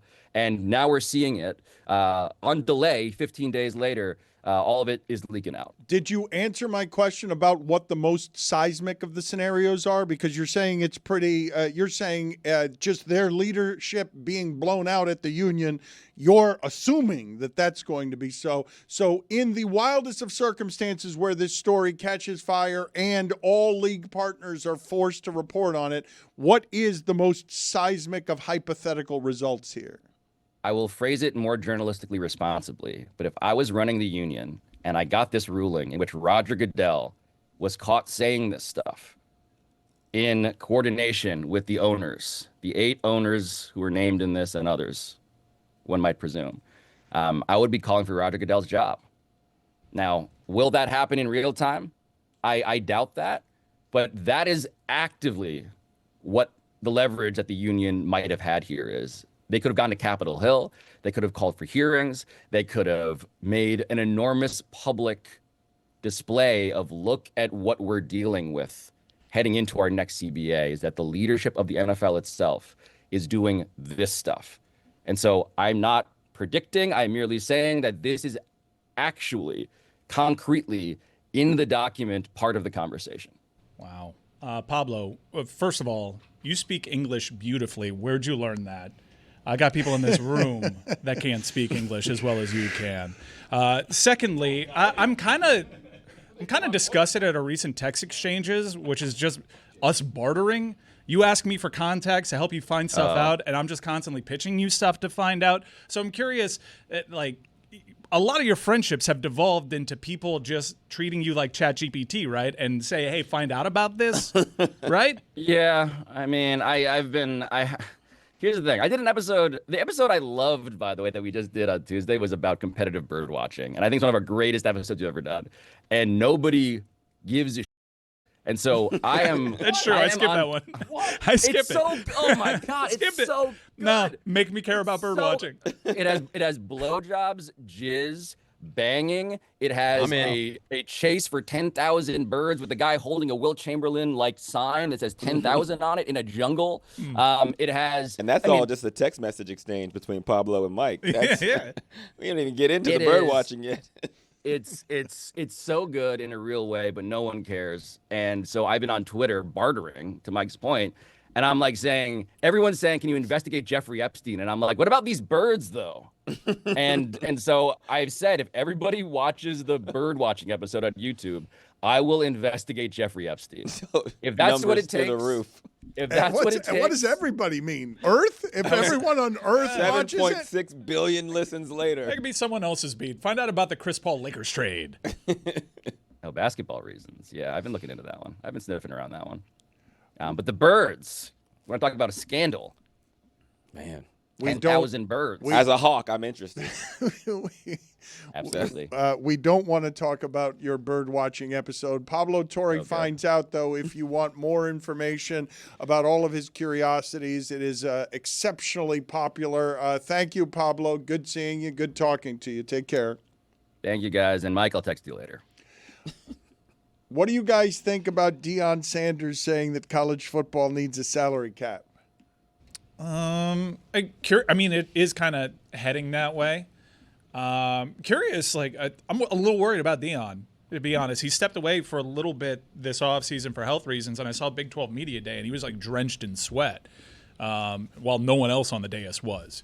So I was watching that. I was a little concerned for Deion. He's had some health issues that he's kept pretty private. We know about the near foot amputation, but there's a lot of stuff going on in the NCAA, and this is an organization that flatly does not win in court.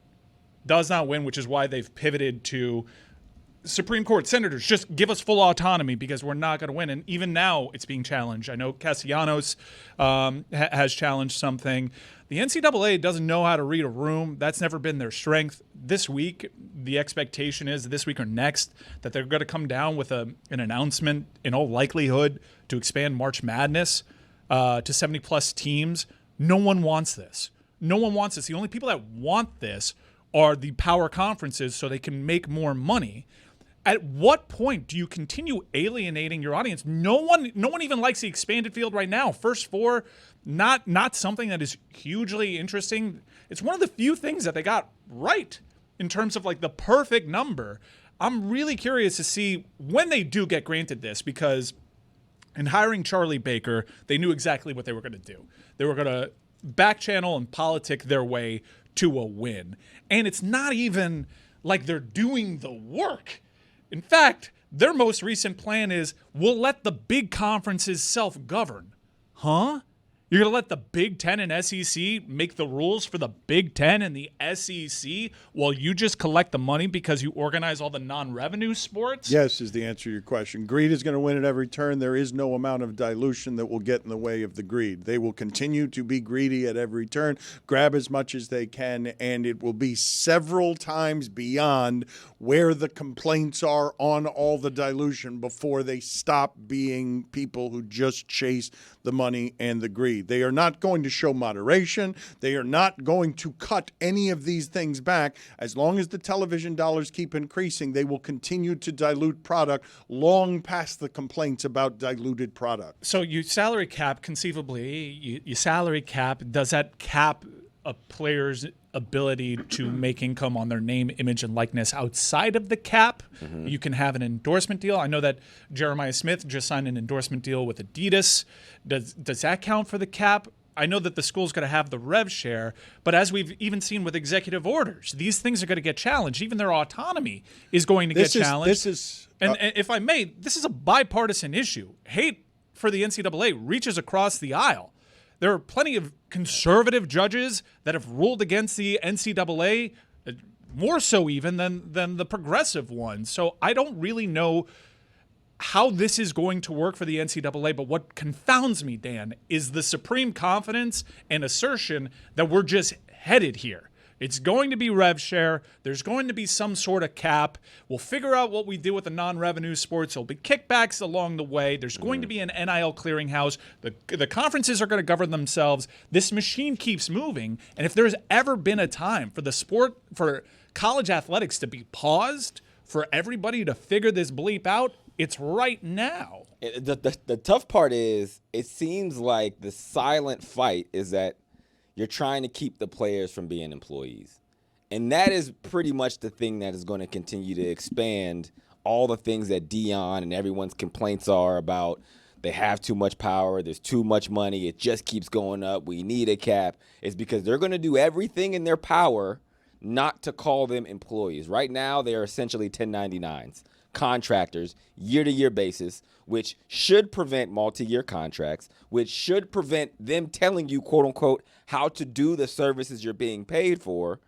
And they're trying to dance around that because what comes with that, like you know, is a CBA. What comes with that is restriction. What comes with that is probably a lot of lawsuits from players and former players that now put you on the hook for injuries that have typically gone to the NFL and or nobody cared about because no one goes back and sues the university because my back is messed up for forever for those 4 years, or my ankles are messed up, or my joints, or concussions. And they're trying in every sense of their power to make it to where the public is going to yell, the players have too much power, because in that version of it, it makes it a little bit easier of a process to say, hey, it's not us, it's them. They want it. We just want them to be able to do what they want. We're finally getting it right. That's not what the actual sentiment is. Let me rewind some of this, though. The messenger on this is Deion. It is not surprising that Deion would want limits on the power of others.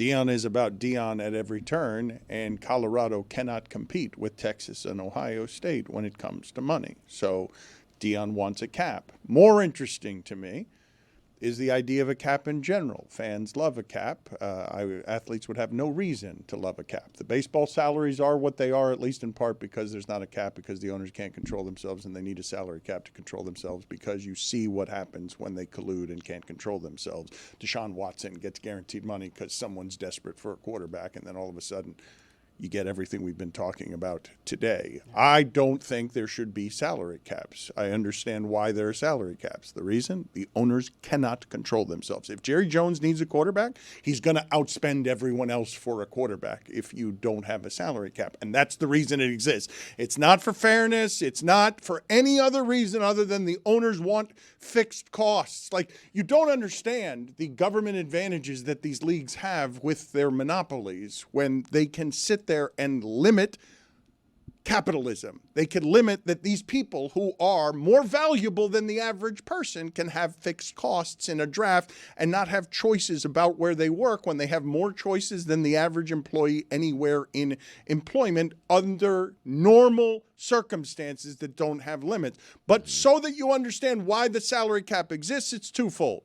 One, the owners can't control themselves, and two, the owners know how to always beat the players when it comes to collectively bargained partnerships, because they can do things like what we've been talking about for 2 hours here, where you get the confidentiality agreement from the head of the players union instead of the players union getting all of the information that they need. All too often, it's not just sports. It's capitalism for me, but not necessarily for the labor force, which I find curious. Danny White, who I think is one of the more bright administrators in the sport, did a great job with UCF, is now at Tennessee. He spoke to Yahoo Sports, and he's really one of the first administrators to invoke CBAs, collective bargaining agreement, which many schools may think opens up a can of worms. But this is what he told Yahoo Sports. In his model, college athletics would in fact not be employees of their schools, but a structure that calls for the creation of a national employment organization that partners with a players association, perhaps one already formed in the professional leagues. That's interesting, especially since the main revenue generator is football, and the NFL and its PA has a free minor league system. Do they actually contribute something to the pot? That's something interesting. Modernize and improved ecosystem for football and men's basketball players, the two main revenue sports. Collective bargaining and employment status shouldn't be seen as negative terms. That's something he's going to run up against a lot of opposition from fellow administrators. I think there's a lot of people who think the same way that I do. We can go another 3 or 5 or even 10 years of this difficult environment, or we can accept the reality and fix it right now. 10 years, I think we're all going private equity firms and Super League anyways, Hawk. I mean, it's going to have to separate, because that's the other part of the cap, where the other reason is teams and markets and franchises who might not have the same access to funds have to compete against each other, and it's just naturally harder, even in the open market outside of sports. Think about any industry, the media industry. If said media company has way more money to pay talent, they'll always get the highest paid, and the guys and girls that bring in the most amount of money versus a smaller media company, because we don't have the amount of money to pay the salaries that the big guys have, right? Are we competing against each other? I guess indirectly, but in these leagues, there's a literal competition against each other. And so there has to be a separation between the people who have and the people that don't. Mike, do you have any information whatsoever on why it is that Wisconsin is suing the University of Miami over Xavier Lucas? So Wisconsin, number one, needs to get their own house in order, because they have recruiting violations that they need to worry about. And Big Ten has already sent out a press release whilst doing nothing. I think this is more about tone setting and trying it just in a private world. In a civil suit, I don't see a scenario ever in which Xavier Lucas leaves the University of Miami. I do know that for all their barking, and they've done a lot of barking, which is also hypocritical, because how'd you get one of your better volleyball players from the University of Miami, Wisconsin? Are you covering your mouth right now? What happened? Well, you didn't want people to hear that? But he wanted to nobody would know who there it was an awesome volleyball player. Did you happen to know? I know that we had an awesome volleyball player that found its way to their way to Wisconsin. Hold on a second. Oh my God, he knows. He happens to know. Come, everyone. Come and listen. Happens to know. He happens to know. Well informed. Obviously, you don't want to be sued ever. But I feel pretty good already with the precedent just with this Xavier Lucas case, and you can Google it for yourself, that this one's kind of been done and dusted. I think this is more about trying to establish a precedent because What happened?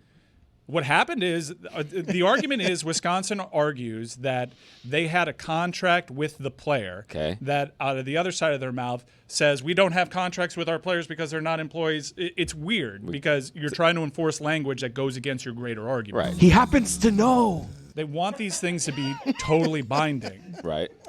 Which I guess you can understand. Yeah. There was another AD, I forget the name. Oh, it was the Ohio State athletic director that said, we want a real market in the transfer market. Mm-hmm. Basically, we want to know what everybody is offering, so we can't be negotiated with without seeing the number. Right. You can understand that. It is fair. This person's telling me a number. That's advantageous for the university for sure. Right. So are we going to do this with the ADs and the coaches?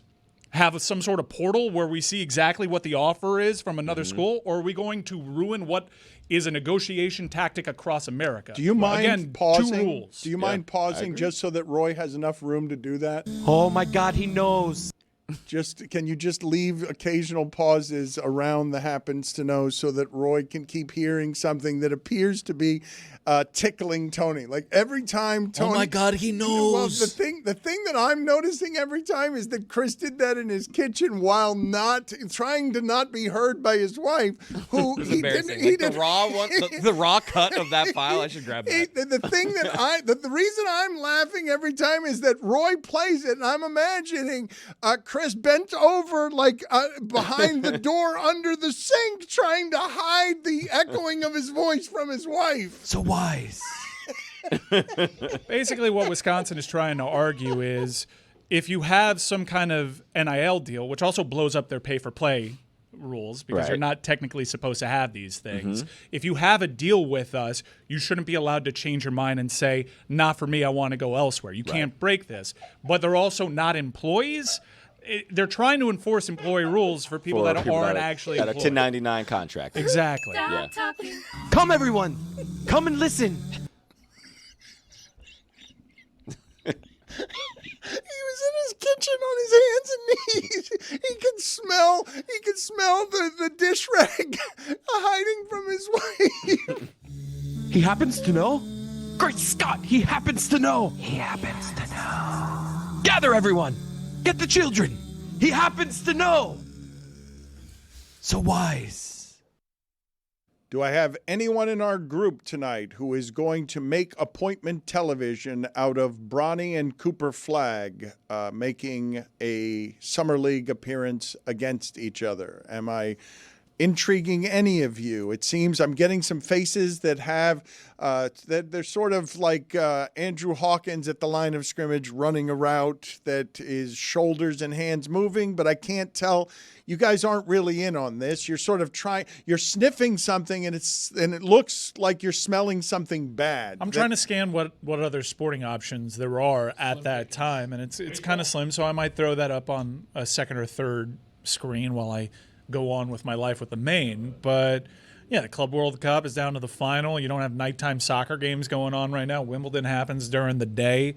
I could throw that in there. Marty Fish against Steph Curry. Oh, Tahoe, baby. It is the greatest rivalry in golf, which is weird to say, but you have to keep in mind, the last time we were unified as a country, outside of what's going on with Epstein right now, was when Steph Curry and Team USA put us on their back, and we got one brief moment of what it's like to be a Golden State Warrior fan, and it was pretty awesome, and we wrapped ourselves in the flag USA all the way.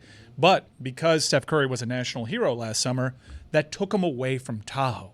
And remember, the year prior, Steph Curry won a very controversial American Century Championship where someone on Marty's backswing, some asshole who got dragged out of Tahoe and banned for life, fixed it because he, when caught by security, said, I had a wager on Steph Curry. It was one of the more corrupt finishes in all of professional sports. Everybody's talking about it. He shouted in Marty's backswing, I believe on 18th tee. Yes. The final tee, final hole of the whole tournament. Yes. Huge. Marty Fish ends up losing. Now, credit to Seth, he made a big shot, but the opportunity would have never presented itself were not for this heckler. So we didn't get the rematch last year. Marty Fish ran through the competition, won his second American Century Championship, and now Steph Curry is back from international duty, and we get them facing off in Tahoe. But that's not on during nighttime. So I'll be locked in on a third TV, if I can be, to Bronny versus Cooper Flag. Summer League's for other people. Tony has this thing we do with list, on yeah. Mystery Crate, which is that's for other people. That's how I feel about Summer League. Like, I get it. You guys can be interested in it for other people. So I was watching the California Classic, and I saw Kaspers Jakončionis go 1 for 15 the last couple games, and I was like, Summer League. But I'm intrigued by Cooper Flag. CC, I'm very intrigued. So I will be peeking in to see what Cooper Flag. Well, just to see what's going on there. Peeking in. Like I'll have it on the TV, and then I'll switch it. My wife's gonna be like, "Why are you watching that?" And be like, "Oh, Cooper Flag." She's like, "I don't care." So it's gonna be very regimented. You haven't seen Heat Twitter already cope and start putting up the tiles of Jalen Brunson's Summer League debut to kind of pacify themselves as Jakončionis goes through his struggles. I got to tell you, I watched a handful of Illinois. Jalen was bad? Yeah, Good. he was bad. That makes me feel better. Yeah, no, he's bad. So clearly, we have Jalen Brunson, tall and white. This is great for us.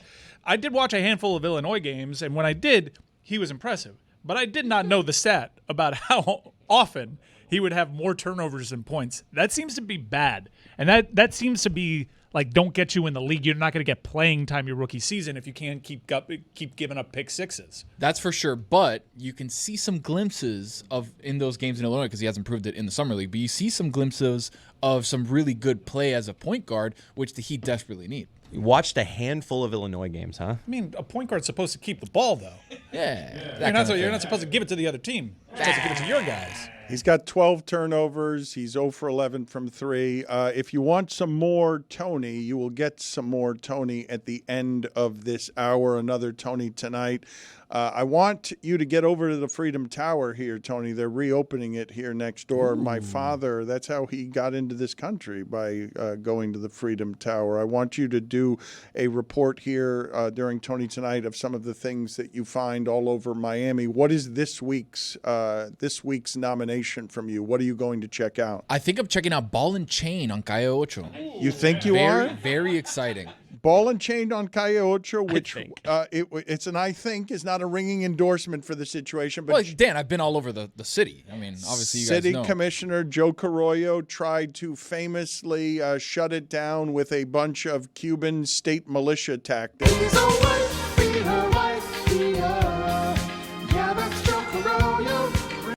Look at the smile that brings to Roy's face. In God we trust. And it's that God that's been protecting me. That is empty there. That is Joe Carollo. No, that is Joe Carollo who tried to shut down Ball and Chain within a series of injunctions, tactics that were not in any way legal. Mike Ryan mentioned Jeffrey Epstein. I know that I've been saying for a while here that American institutions are failing and the public's trust in American institutions are failing. But I legitimately can't remember off the top of my head. Now, I might be having some prisoner of the moment stuff going on. But off the top of my head, when the Department of Justice says something, I cannot recall a circumstance when so much of America was like, yeah, that's bullshit. That's the official statement, and we're in consensus on we don't believe that the Department of Justice is credible here. And it's just sweeping and uniform where everyone is like, no, we know that two guards don't fall asleep like that, that all of that is power protecting power. And I just off the top of my head can't remember Americans being that uniform in distrust of a government institution that you're trusting to protect justice. Well, why is Maxwell locked up if there weren't clients? We heard for years that there was a client list. Now, let me be abundantly clear. Democrats failed here too, and there's plenty of Dems that were linked on this and flight logs, and the difference is the other party very effectively campaigned on, not on our watch, we're going to expose this deep state corruption, even though at the top of their ticket you have someone that was named in a lawsuit for sexual assault in 2004 well before he ran for president, by the way, which was still deemed as a witch hunt for an underage person. We may want to bleep that word because it's triggering. But now we have that person, president, who has installed all these other people, some of them with podcasts, that have grown into huge personalities because they said, we know this Epstein stuff is out there, and if I'm ever in charge, you will rue the day. No, there's no client list. And you have the president, who can't stop talking about an election in 2020, telling us, why do we still talk about Jeffrey Epstein? Even though Jeffrey Epstein, in his own words, described President Trump as his best friend for nearly 10 years. It stinks to high hell, and it's one of the weird unifying points that we have in this nation right now. When you say it stinks to high hell, I think it's high heaven. I'm not sure there is a high hell. You also mentioned earlier, and I don't know the origins of this, but you mentioned a can of worms, and I don't know if worms still come in cans. Did they come in cans for bait? Is that why there's a can of worms? Because it's bait related? And do they still come in cans? I told you. I've told you before that one time, and there's some of this in South Florida because we're an outdoor place, but for ESPN, I went one time for a funeral. Weirdly, I had to cover a funeral in just nowhere Kentucky because Tim Couch, someone close to Tim Couch, had died, and I really don't even remember why I was there. But I do remember specifically pulling into a gas station and being surprised by a vending machine for bait. It wasn't even, you didn't even have to go in to get the bait. It was just vending machines for bait. But I can't imagine that there are still cans of worms, because why would worms be in cans? Is it indeed bait related? Yeah, it has to be. And obviously the bait vending machine, down here you got live bait or you got frozen bait, wouldn't do well in a vending machine. But the worms, you kind of just put them in there. And I don't know if they're live worms. I don't know if they're dead. They just put them in there. Well, but they have to, if you're opening a can of dead worms, then you're not opening a can of worms that's dangerous. It has to be a can of worms that is alive. But I don't know. I'm not, this will surprise no one. Not a fisherman? Not much of a boater. Yeah. That's squeamish. Never hooked a worm on a hook, Dan? I have. It was a long time ago. Didn't like doing it. Not for me. All sorts of dead fish parts. Not for me. Chum in general. Not for me. I would say me not having the home field advantage over the animal kingdom in the ocean. Not for me. Like all of these things. So it seems like this idiom is quite literal. And it gained traction in the military and where they would open up cans for ready-to-eat meals and whatnot. And it was just something that would be considered messy. Not any kind of William Shakespeare type origin where this was just something like, hey, you know what would be really messy? Opening up a can of worms. The worms would go everywhere. So it's not bait related necessarily. No. And in fact, you wouldn't keep bait or worms alive in a can, so they would just die from a lack of oxygen. So it's just nonsense is all it is. Just dirty, squishy, ugly, the opposite of a treasure chest. You get worms instead of, treasure. Tony making faces. Yeah, no, you think you're getting a treasure chest. All of a sudden you open up, it's worms. It's like, what are you doing to it? But Epstein isn't just a can of worms, Dan. As Jose Canseco once said, it'd be opening up a can of anacondas. How do you put those in there? Is it still popular, the can that you open of the snake that comes flying out? Gets me Because every time. If it's not popular, it should be.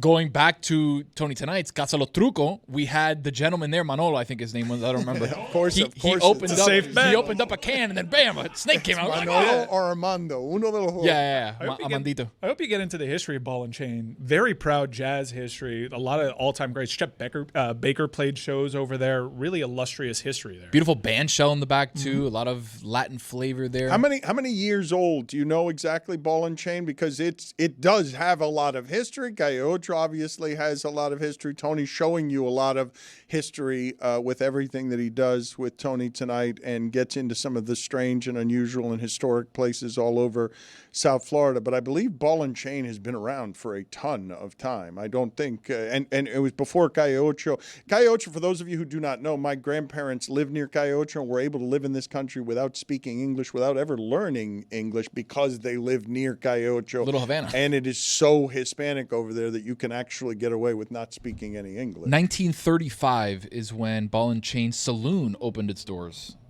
How many shows did your dad catch there, Chris? All of them.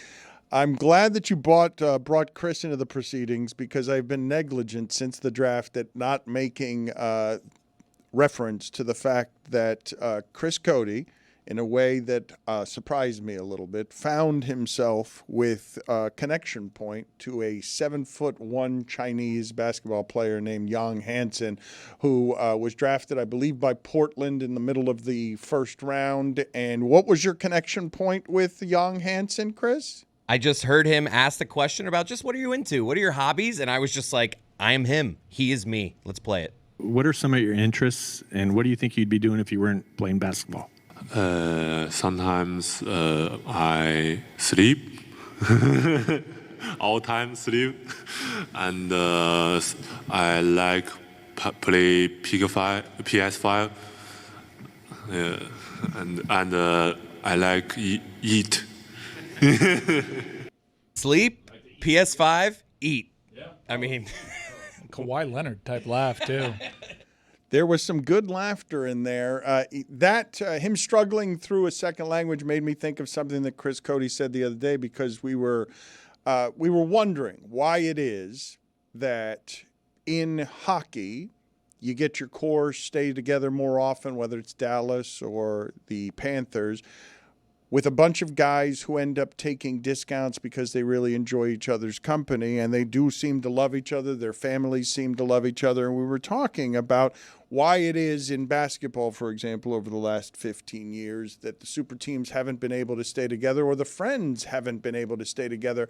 And a theory I didn't have a good answer for Chris when he was asking, why is it in hockey that you might have that be more likely than in basketball? Basketball obviously has plenty of foreigners as well. But one theory that I left with without answering you when you said it is, in the case of, for example, Sergei Bobrovsky, I don't know if South Florida has ever had a superstar that we know less than Bobrovsky. And I wonder how many of these foreigners that aren't as Americanized as Antetokounmpo or Joel Embiid or even Jokic, how many connection points they have in their second language wandering around a place like South Florida that isn't to their teammates who are also often foreigners. I know in the case of the Panthers that they have some Americans, but I didn't have a good theory for what it is that you were saying to me. And so the best I could come up with is like, how many people in our audience right now feel like they have any knowledge, Roy included, about Bobrovsky? Every time I've seen him interviewed, there's very little there. And it's not because I actually think he's uninteresting. I think it's because he's having a struggle of trying to get through a second language to give people information, the same way that Yang Hansen was having trouble giving people the information struggling through an interview. Well, I actually think that Sergei Bobrovsky is kind of deep and introspective, especially when he talks about his faith. But as far as talking about hockey is concerned, it's the usual cliches, stop one shot at a time type situation. I feel like his interviews lack introspection, not because he's not introspective, but because he's doing the best he can in a different language. And I just do wonder, in hockey, when you're talking about hockey, okay, you are talking about a lot of players, more so than I would say basketball by a good distance, that haven't quite been as Americanized as others making their way through interviews and whatnot. This happens to Doncic. Doncic, I think our audience would be like, yeah, I know his game, but I don't know that person. I don't feel like I can listen to an interview with that person and gather something that resembles insight, and it's at least in part because in your second language, it's really hard to do that. Goalies are also weird. And like Roy said, he's super religious, so we don't really get to know him the way that we've gotten to know the other players. We've gotten to know the other players through their success and celebrations, where they've shown us their personalities. The team's going to 11. We've been to 11 for the last 2 title celebrations. He's not going to go to 11. It's not with his religion, Bob. So like that's not really something that he does. And he's not going to let loose at the championship celebration. So on top of having a different language, being Russian in particular is as you've seen with a lot of the Russian personalities, a little bit dicey right now.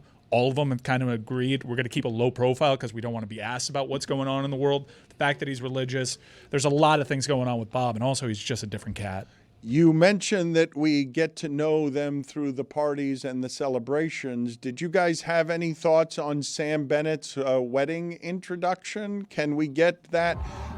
Thank you. That was very quick. You guys found that. Here is Sam Bennett coming in. This is walking out at his wedding entrance to the goal song that the Panthers play when they score goals. Now I get why he stayed with us, because he probably had that planned, and his wife's like, we're not changing it. It's set, and that's just something we can't change at this point. Also, I heard that he doesn't like meeting new people. So he's like, I'm going to stay. How much of a pay cut? I don't like to meet new people. You should know, though, our show is responsible for one of the more memorable Sergei Bobrovsky interviews. Roy really cracked him open. All right, we have Sergei Bobrovsky here. He's been in many All-Star games, and right now you are in the All-Star Skills competition tomorrow. You're in the one-on-one competition, and you probably don't know what's going to happen. So are you just going to go ahead and have fun? What are you going to do? Yeah, to be honest, I don't know what happens in the next hour. So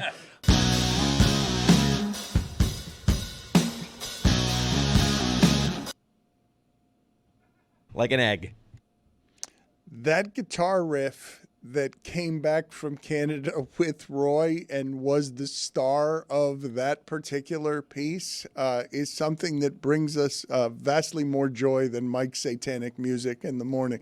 That guitar riff is something around here for some reason creates more happiness than I think anything in the history of Meadowlark media. Roy, you have said that Bobrovsky is introspective. You do understand that we have precious little evidence of that in interviews. Yeah, I tried in training camp. I tried at the end of the season, and he did give a good answer about that. I'll try to find that in a couple of minutes. But, yeah, he is deep and introspective. If I can have a one-on-one talking about his faith, then that would be awesome. I asked him, because it was after last championship. This was preseason before this last season. They had just won. I'm like, how do you keep the team hungry?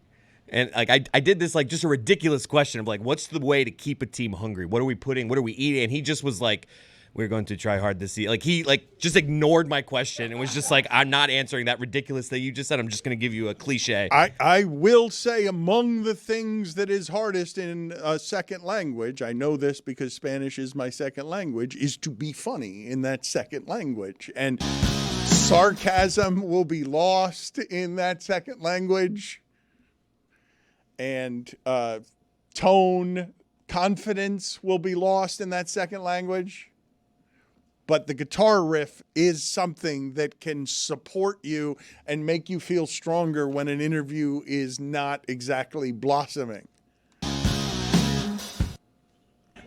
It made the whole trip worth it over there. Yeah, goalies are weird, man. Yeah. Goalies are weird. You'll agree with me though that in the history of South Florida, we have not had a superstar less known than this one. I'd agree with that. In terms of upper tier, so helpful for a championship, it's probably to his own personal detriment because Sam Bennett did deserve the Conn Smythe, but Brad Marchand finished second, and this is not, I retired that bit, Brad's a Panther for life or whatever. But Bob should have been more seriously considered as the Conn Smythe. He was great throughout the playoffs. Those were his best moments in a Panther uniform, and typically when a goalie plays that well, they get more credit for it when it comes to postseason hardware. I have to stop Mike Ryan when he leans in for months as heavily as he did on Brad Marchand and then just announces, Panther for life or whatever. Yeah. Just running right. That is running away. Panther for life or whatever. Remember forever as a Panther. Tyreek Hill running away from that. It seems like he's putting his sword down at the feet of Brad Marchand very quietly and then scampering away like Chris Cody from a fireworks fuse that's been lit. Yes, I know our show is known for hammering bits into the ground, but I have decided someone else can have this one. Biz, it's all yours. I'm not going to do this for 5 more years. He beat me into a bloody pulp. He's a Panther for life. Someone else can have it. And you're welcome, by the way, because it very clearly worked. You're welcome is the route you're taking. Yeah, I feel like I motivated him to be moved to the third line that jump-started his entire career I again. wanted to circle back on a point I made earlier this week, not particularly well, and I remembered it, and I don't think that I put quite the detailed picturesque on it that it required so that it would sink in the LeBron James conversation that we were having about how much power he's going to make sure to have at the end of his career. The reason I remember Michael Jordan's exit in Washington when he was an employee is, I believe in his last season with the Wizards, Michael Jordan was something like 10 games under 500 or something like that. And that entire season, he toured the nation as a traveling rock star act, making the Washington Wizards more relevant than they have been at any time in my lifetime. It was a monster economy around the Washington Wizards. And then a bad owner ran Michael Jordan out at the end in a way that reminds me that I saw Michael Jordan with the equivalent of boxes after an exit interview, walking through a parking lot as an employee to his car with no real power after having made the Washington Wizards the kind of money that LeBron James will make with any team that he goes to. I think it was Bobby Marks who said on ESPN that he doesn't think that there's a trade market for LeBron, that there wouldn't be someone who would give up assets for, quote, a year or two of LeBron. And I'm like, you're out of your mind if you believe that somebody doesn't want just the economy of LeBron James will fill my home seats. I'm sure Detroit would love the opportunity, but he has no trade clause. But you're just nuts if you think that that doesn't have a trade market, even as you understand that it's hard to trade that contract with only 1 year.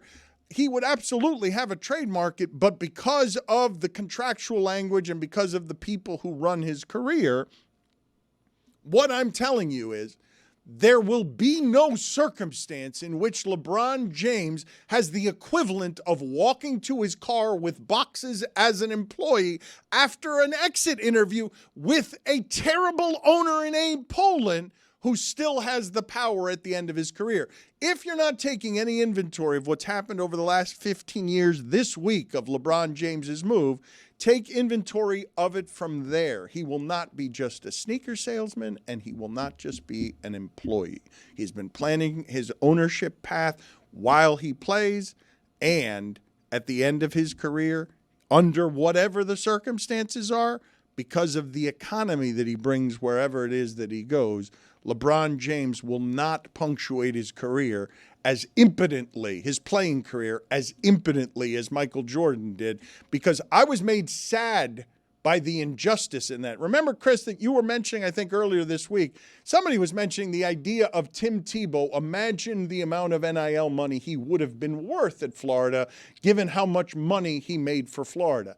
That was Michael Jordan with the Wizards, who have never mattered, and at the end, he had no real power. Even though he was a traveling circus that everywhere the Wizards went, 10 games under 500. I don't know if you guys have looked it up. 37-45 is what they finished. They also robbed us of a great All-Star game moment where he had the game winner, but then someone else had the nerve to hit another game winner in his face. That was our moment. God damn it. Did you guys... Who did that? Oh. We have big breaking news for America. Amanda Anisimova has made it to the Wimbledon final on the ladies' side. This is the 4th straight major tournament in which an American has made it to the final just days after Greg Cody said America is bad at tennis. Wow.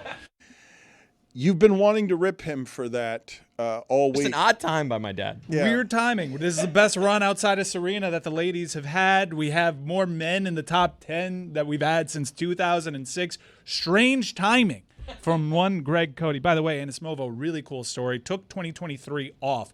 23 years old, still took 2023 off for a mental health break. Now just beat Sabalenka, who was on a hell of a tear in getting to championship finals. She has now had the opportunity to play for a Wimbledon championship this coming weekend. You guys have heard me say before, and I've talked about it before as someone who now runs a company, that young people have a different relationship with work than my generation. I say this as no indictment. It's probably a healthier relationship with work that they have. And young athletes have a different relationship with work and mental health and balance. And it really does encourage me to see young athletes have a sense of perspective and self-knowledge enough to know lonely sport, eats up its young, makes people crazy. I'm going to go take a mental health break. Hell, just Coco Gauff saying after winning the U.S. Open that she fell apart at Wimbledon, at least in part because she was just overwhelmed in general by what happened to her life from winning that tournament. It is super interesting to watch young people and young athletes specifically have, I'm going to say, the courage to separate their work from their identity in a way that allows them to take a break so that they can nourish themselves and be healthier about work and competition. I guess in that sport, they also have it more right than anybody else, where the dialogue, and I know Marty Fish has done a lot of work in this regard. Carlos Alcaraz has openly talked about it to the point that we were critical. Like, you're one of the game's all-time greats. You have potentially, you're the most athletic dude maybe ever to play this. Why don't you have that killer instinct? But in that sport in particular, the community around it is a lot more accepting of someone taking a mental health pause. It's a sport that doesn't have teammates. It's a sport that is awfully lonely. Tony Tunite, as I mentioned, is going to be in a second here from Ball and Chain, a historic South Florida landmark entertainment venue. But I ask a question on behalf of all of us here that's curious and doesn't have an answer. Where's Andrew Hawkins? Familia, Tony Tunite is brought to you by Cuervo, the tequila that invented tequila. Did you know the very first margarita was made with Cuervo? There's nothing like the original. It's marg season, so keep it Cuervo all summer long. Vamos.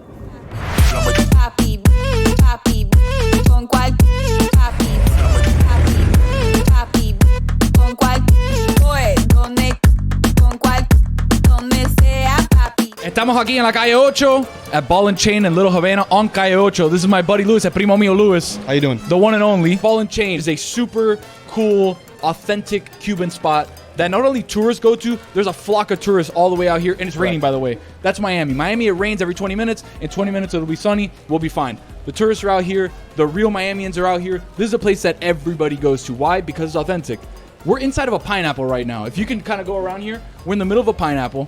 A little SpongeBob action. A little SpongeBob action in the middle of a pineapple. And it feels the most like Cuba that you can be in Miami. Not only because we're in Calle Ocho, but because we're in a place that if you close your eyes and you hear it and you listen to it and you feel around you, it feels like Cuba. We're not Florida. This is Miami. No, this is Miami. This is the closest that you can be to Cuba than anywhere else. Closer to the Keys, actually, somehow. Not the point. Not the point. Not geographically. I'm talking about spiritually, dude. I'm talking about in the heart. When you're here, right, it feels like you're in Cuba. Well, I already got offered 3 cigars and an 8-ball Coke, so I feel like I'm in kind of Miami and kind of in I like Cuba that. as well. I like that. The cool thing is, when you look at this place, it makes me feel like when Michael Corleone went to Cuba in Godfather 2, and they're going all around to the different places.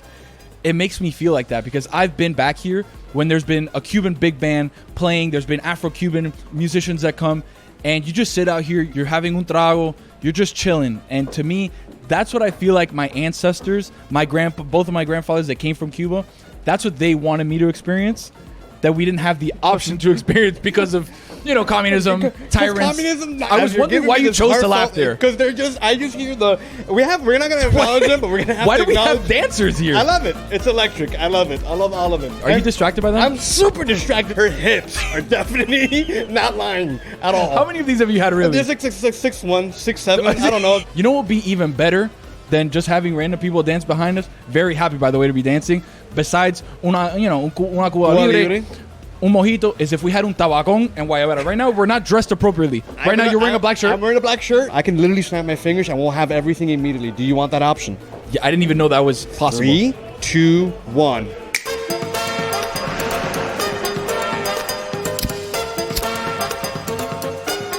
That was nice. I don't know if the camera caught that, but that's very hard to do. Well, the good news is, I have another friend joining us. Okay. You thought it was just going to be you.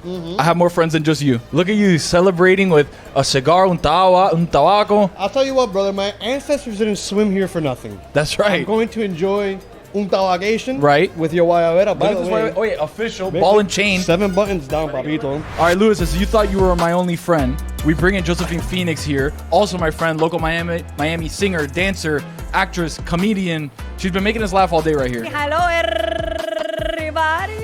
I am Josephine Phoenix. I know talento. Hello, everybody. How are you? Look at that R roll. You cannot do that. I cannot do that. No, eso es talento de la Talento. lengua. Oye, talento. Kind of can do that. Dale, dame algo. Oh, qué sexy. It's like genetics in the mouth. Do you like coming to Ball and Chain? I do. I come to Ball and Chain when I feel refy. Okay. When I feel refy, yo digo, mira.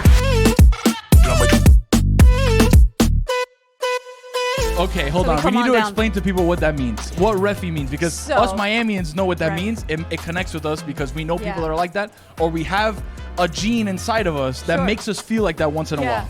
I think there's a common denominator with a lot of Miamians where if you are Cuban, but you've never ever been to the island or were born there, you still say you're Cuban, right? Yes. So when we say refy, it's our way of connecting to our parents' land, to what they used to listen to, what they drank, what they ate. When we feel refy, we kind of want to regress to pre-Castro Cuba, you know? Yeah. Okay, let's get to the real nitty-gritty questions.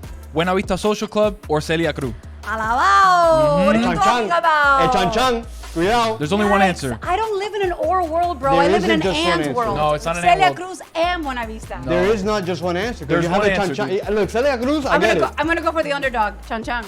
Hey, Chan-chan, I'm bro. going to go for the underdog. Guys, Buena Vista Social Club. let me know if at the Freedom Tower there was 250,000 people during the funeral. Let me know, because there wasn't. All right. But they're beautiful. There was more people there during Celia Cruz's funeral than there was at the Miami Heat parade.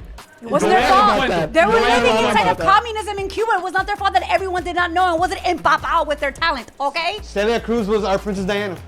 I said it. She was our Selena. Who's the most Cuban person in your life? Without a doubt, the most Cuban person in my life is my mother. Josefina, ¿qué coño te pasa? My mom is, like, for example, my mom is a Miami Heat golden oldie dancer, right? How did she get that gig? I manage them. I manage my parents to do Clínica Médica León shows, and my dad plays guitar. That is such, hold on, that is so, hold on, everybody stop.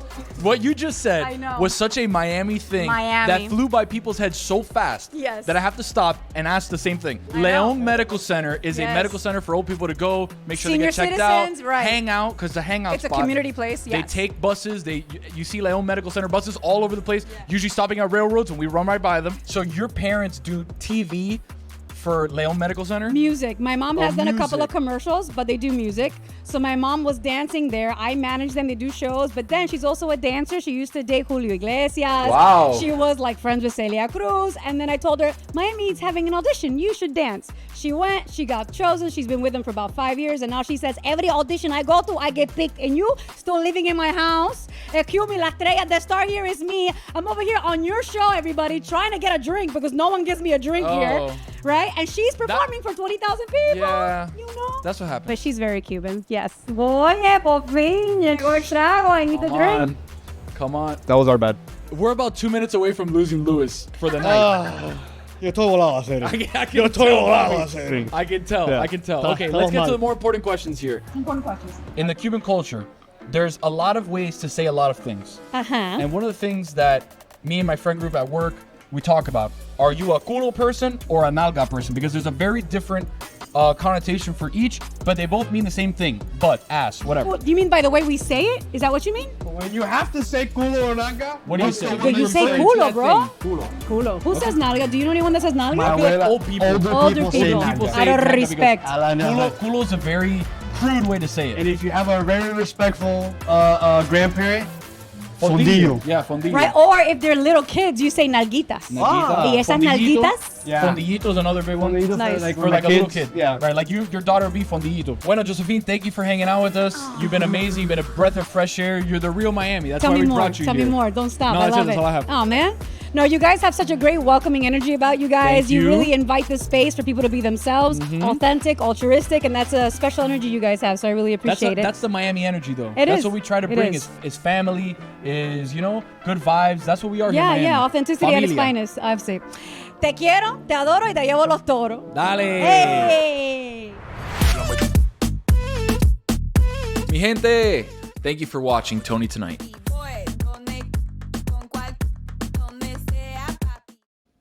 If you want tickets tonight to Cooper Flag and Bronny, the average ticket price is $223. The most expensive ticket is more than $3,000 for a Summer League game. Put it on the poll at Le Batard Show. Vegas Whales, man. Would you pay more than $3,000 for a Summer League game between Cooper Flag and Bronny? Also, I should mention the Dodgers right now have lost 6 games in a row for the first time since 2019.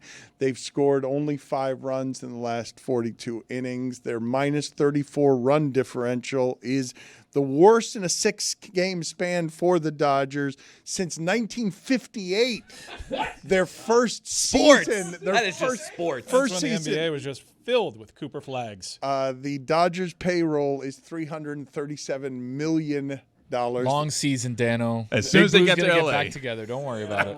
Got a long-term parlay with them needing to win the World Series, so they are gonna do it, baby. Their total on wins this season, if you wanted to bet it, was 104.5, which is just a total insanity. I can't stop looking at Cal Raleigh's ass. Juju Gotti is with us here. He has some polls to update, and of course, we've got to do some Thursday Thunder. Let's do it.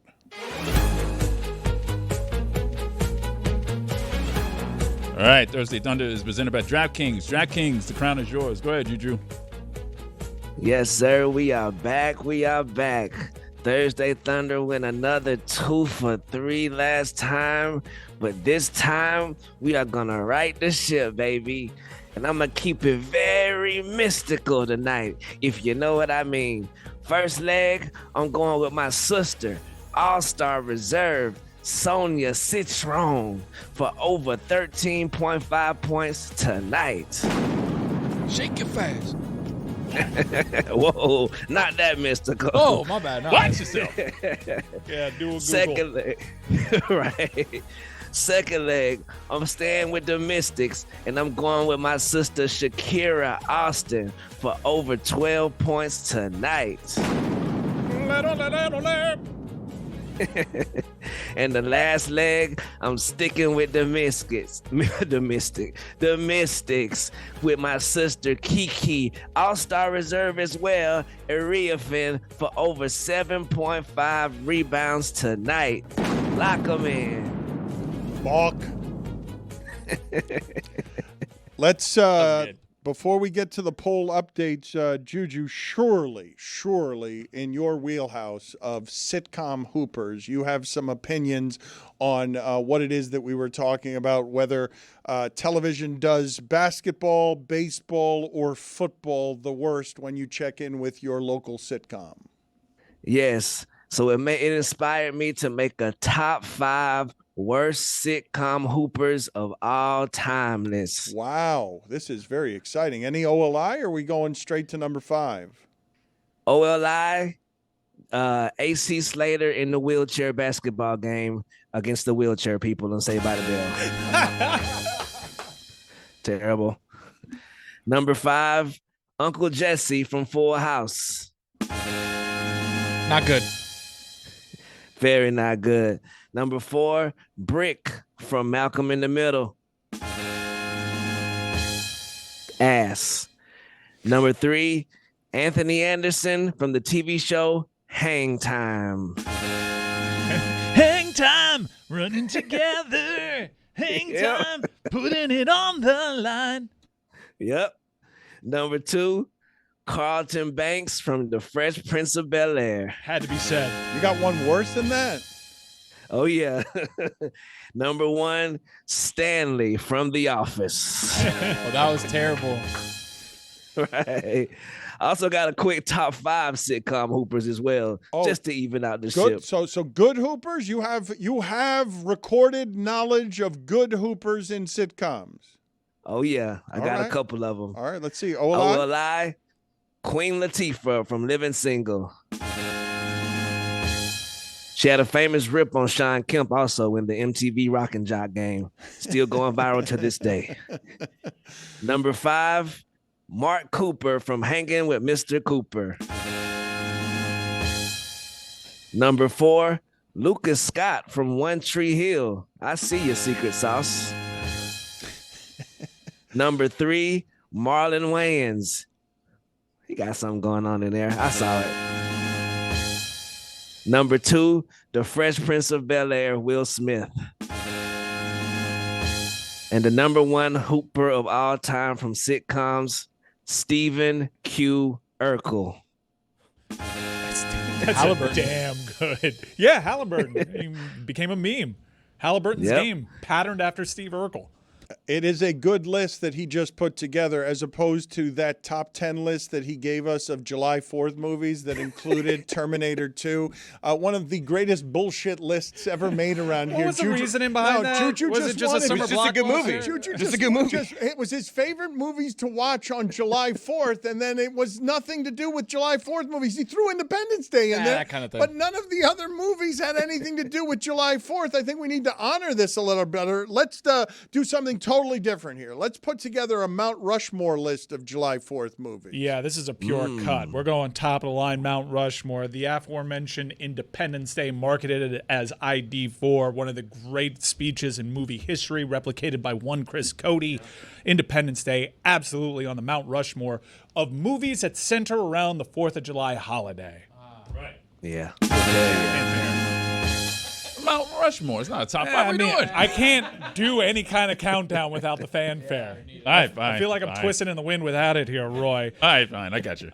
In watching the Jaws documentary, Jaws at 50, and rewatching Jaws, I realized that is a 4th of July movie as well, and in my opinion, perhaps the greatest. And not just perhaps the greatest 4th of July movie, perhaps the greatest summer blockbuster ever, perhaps the most impactful horror movie ever, Jaws, Mount Rushmore. You just put a big old shark on that. Nice. The Patriot. Patriot, with one of the greatest movie villains. It goes without saying, very self-explanatory as to why the Patriot belongs on this list. One of his finest works, quite honestly. Mel Gibson nailed it there. How much must one man go through in a film? Yep. Everybody dies. It's crazy. Right. And number 4 on the Mount Rushmore, The Sandlot. Yes. Great shot revolving around the 4th of July holiday. Sandlot is a 4th of July movie. Yeah. Great list. Much better than Juju's list that, again, for some reason included Terminator 2, which has nothing to do with July 4th and is just a movie that Juju enjoys watching. What lie for me, Terminator 3, The Rise of the Machines.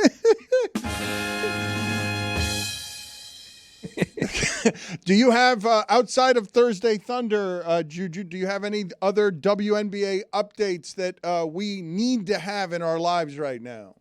Oh, yeah. Bad time for the Angel Reese haters. I'm sorry, Mike, even though you didn't hate her until last week when we made you hate her. She covers the 2K26 WNBA edition of 2K. She's getting a lot of hate online for that. The TMZ put it out. Angel Reese covers 2K26 and not Caitlin Clark, which you know that set a fire under everybody. White people can't catch a break. It's crazy. Right. She also released her Angel Reese ones coming out soon. She played in them last night in a victory over the Dallas Wings. Rebecca Allen, Air Beck had 27 points. Salute to Air Beck. But yeah, man, this, a lot of stuff surrounding Angel Reese right now in a positive way. 7 straight doubles. Neither here nor there. Picked a bad time to start faking irrationally hating her. But you know what? If I'm known for anything, it's being married to a bad bit. At Le Batard Show, that was awfully quietly that you wandered away from Brad Marchand. I'm going to say it again. Panther for life or whattever is the way that you phrased Legend. Very that. happy for all of the success or whatever. Yeah, let's update the polls at Le Batard Show. At Le Batard Show, Juju, what do we have? Is playing satanic music at the office an HR violation? 57% of the audience says yes, it is. It's split. Right. And if you heard these bops, you'd be bobbing your head to it too. I'm sure I would. And last poll, hardest thing to recreate in the sitcom? A football game, a baseball game, a basketball game, or a soccer match? 55% of the audience says a football game. Damn.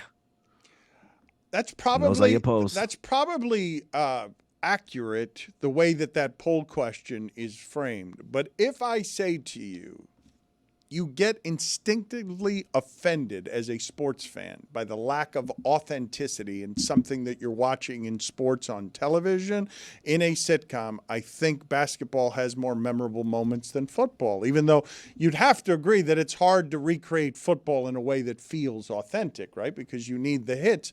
What am I doing there that I can factually, logically know that football is the tougher thing to do, and yet basketball is the more offensive one when I think of people doing it poorly in recreations on television? In football, every actor can run, right? Like take the ball, run that way. Not every actor can dribble, and you got to look cool while dribbling. Yeah. And the football pads. Everybody looks cool in a set of football pads. You can't fake that. It's also easier to have a stunt double in a football movie as opposed to a basketball one. Well, there you go. That might be something, because it's the hits. It's not running in football that's hard to recreate. It's realistic hits. It's anything that feels like it might be something close to the product you're used to. It's the dribbling. You guys got it right. You can either dribble or you can't dribble. It's not even about shooting, right? Well, I mean, when you're allowed to carry, anybody can dribble these days. Pistol Pete, rest in peace. You taught me well. Juju, good seeing you. Thank you, sir. Talk to you later. Thank y'all.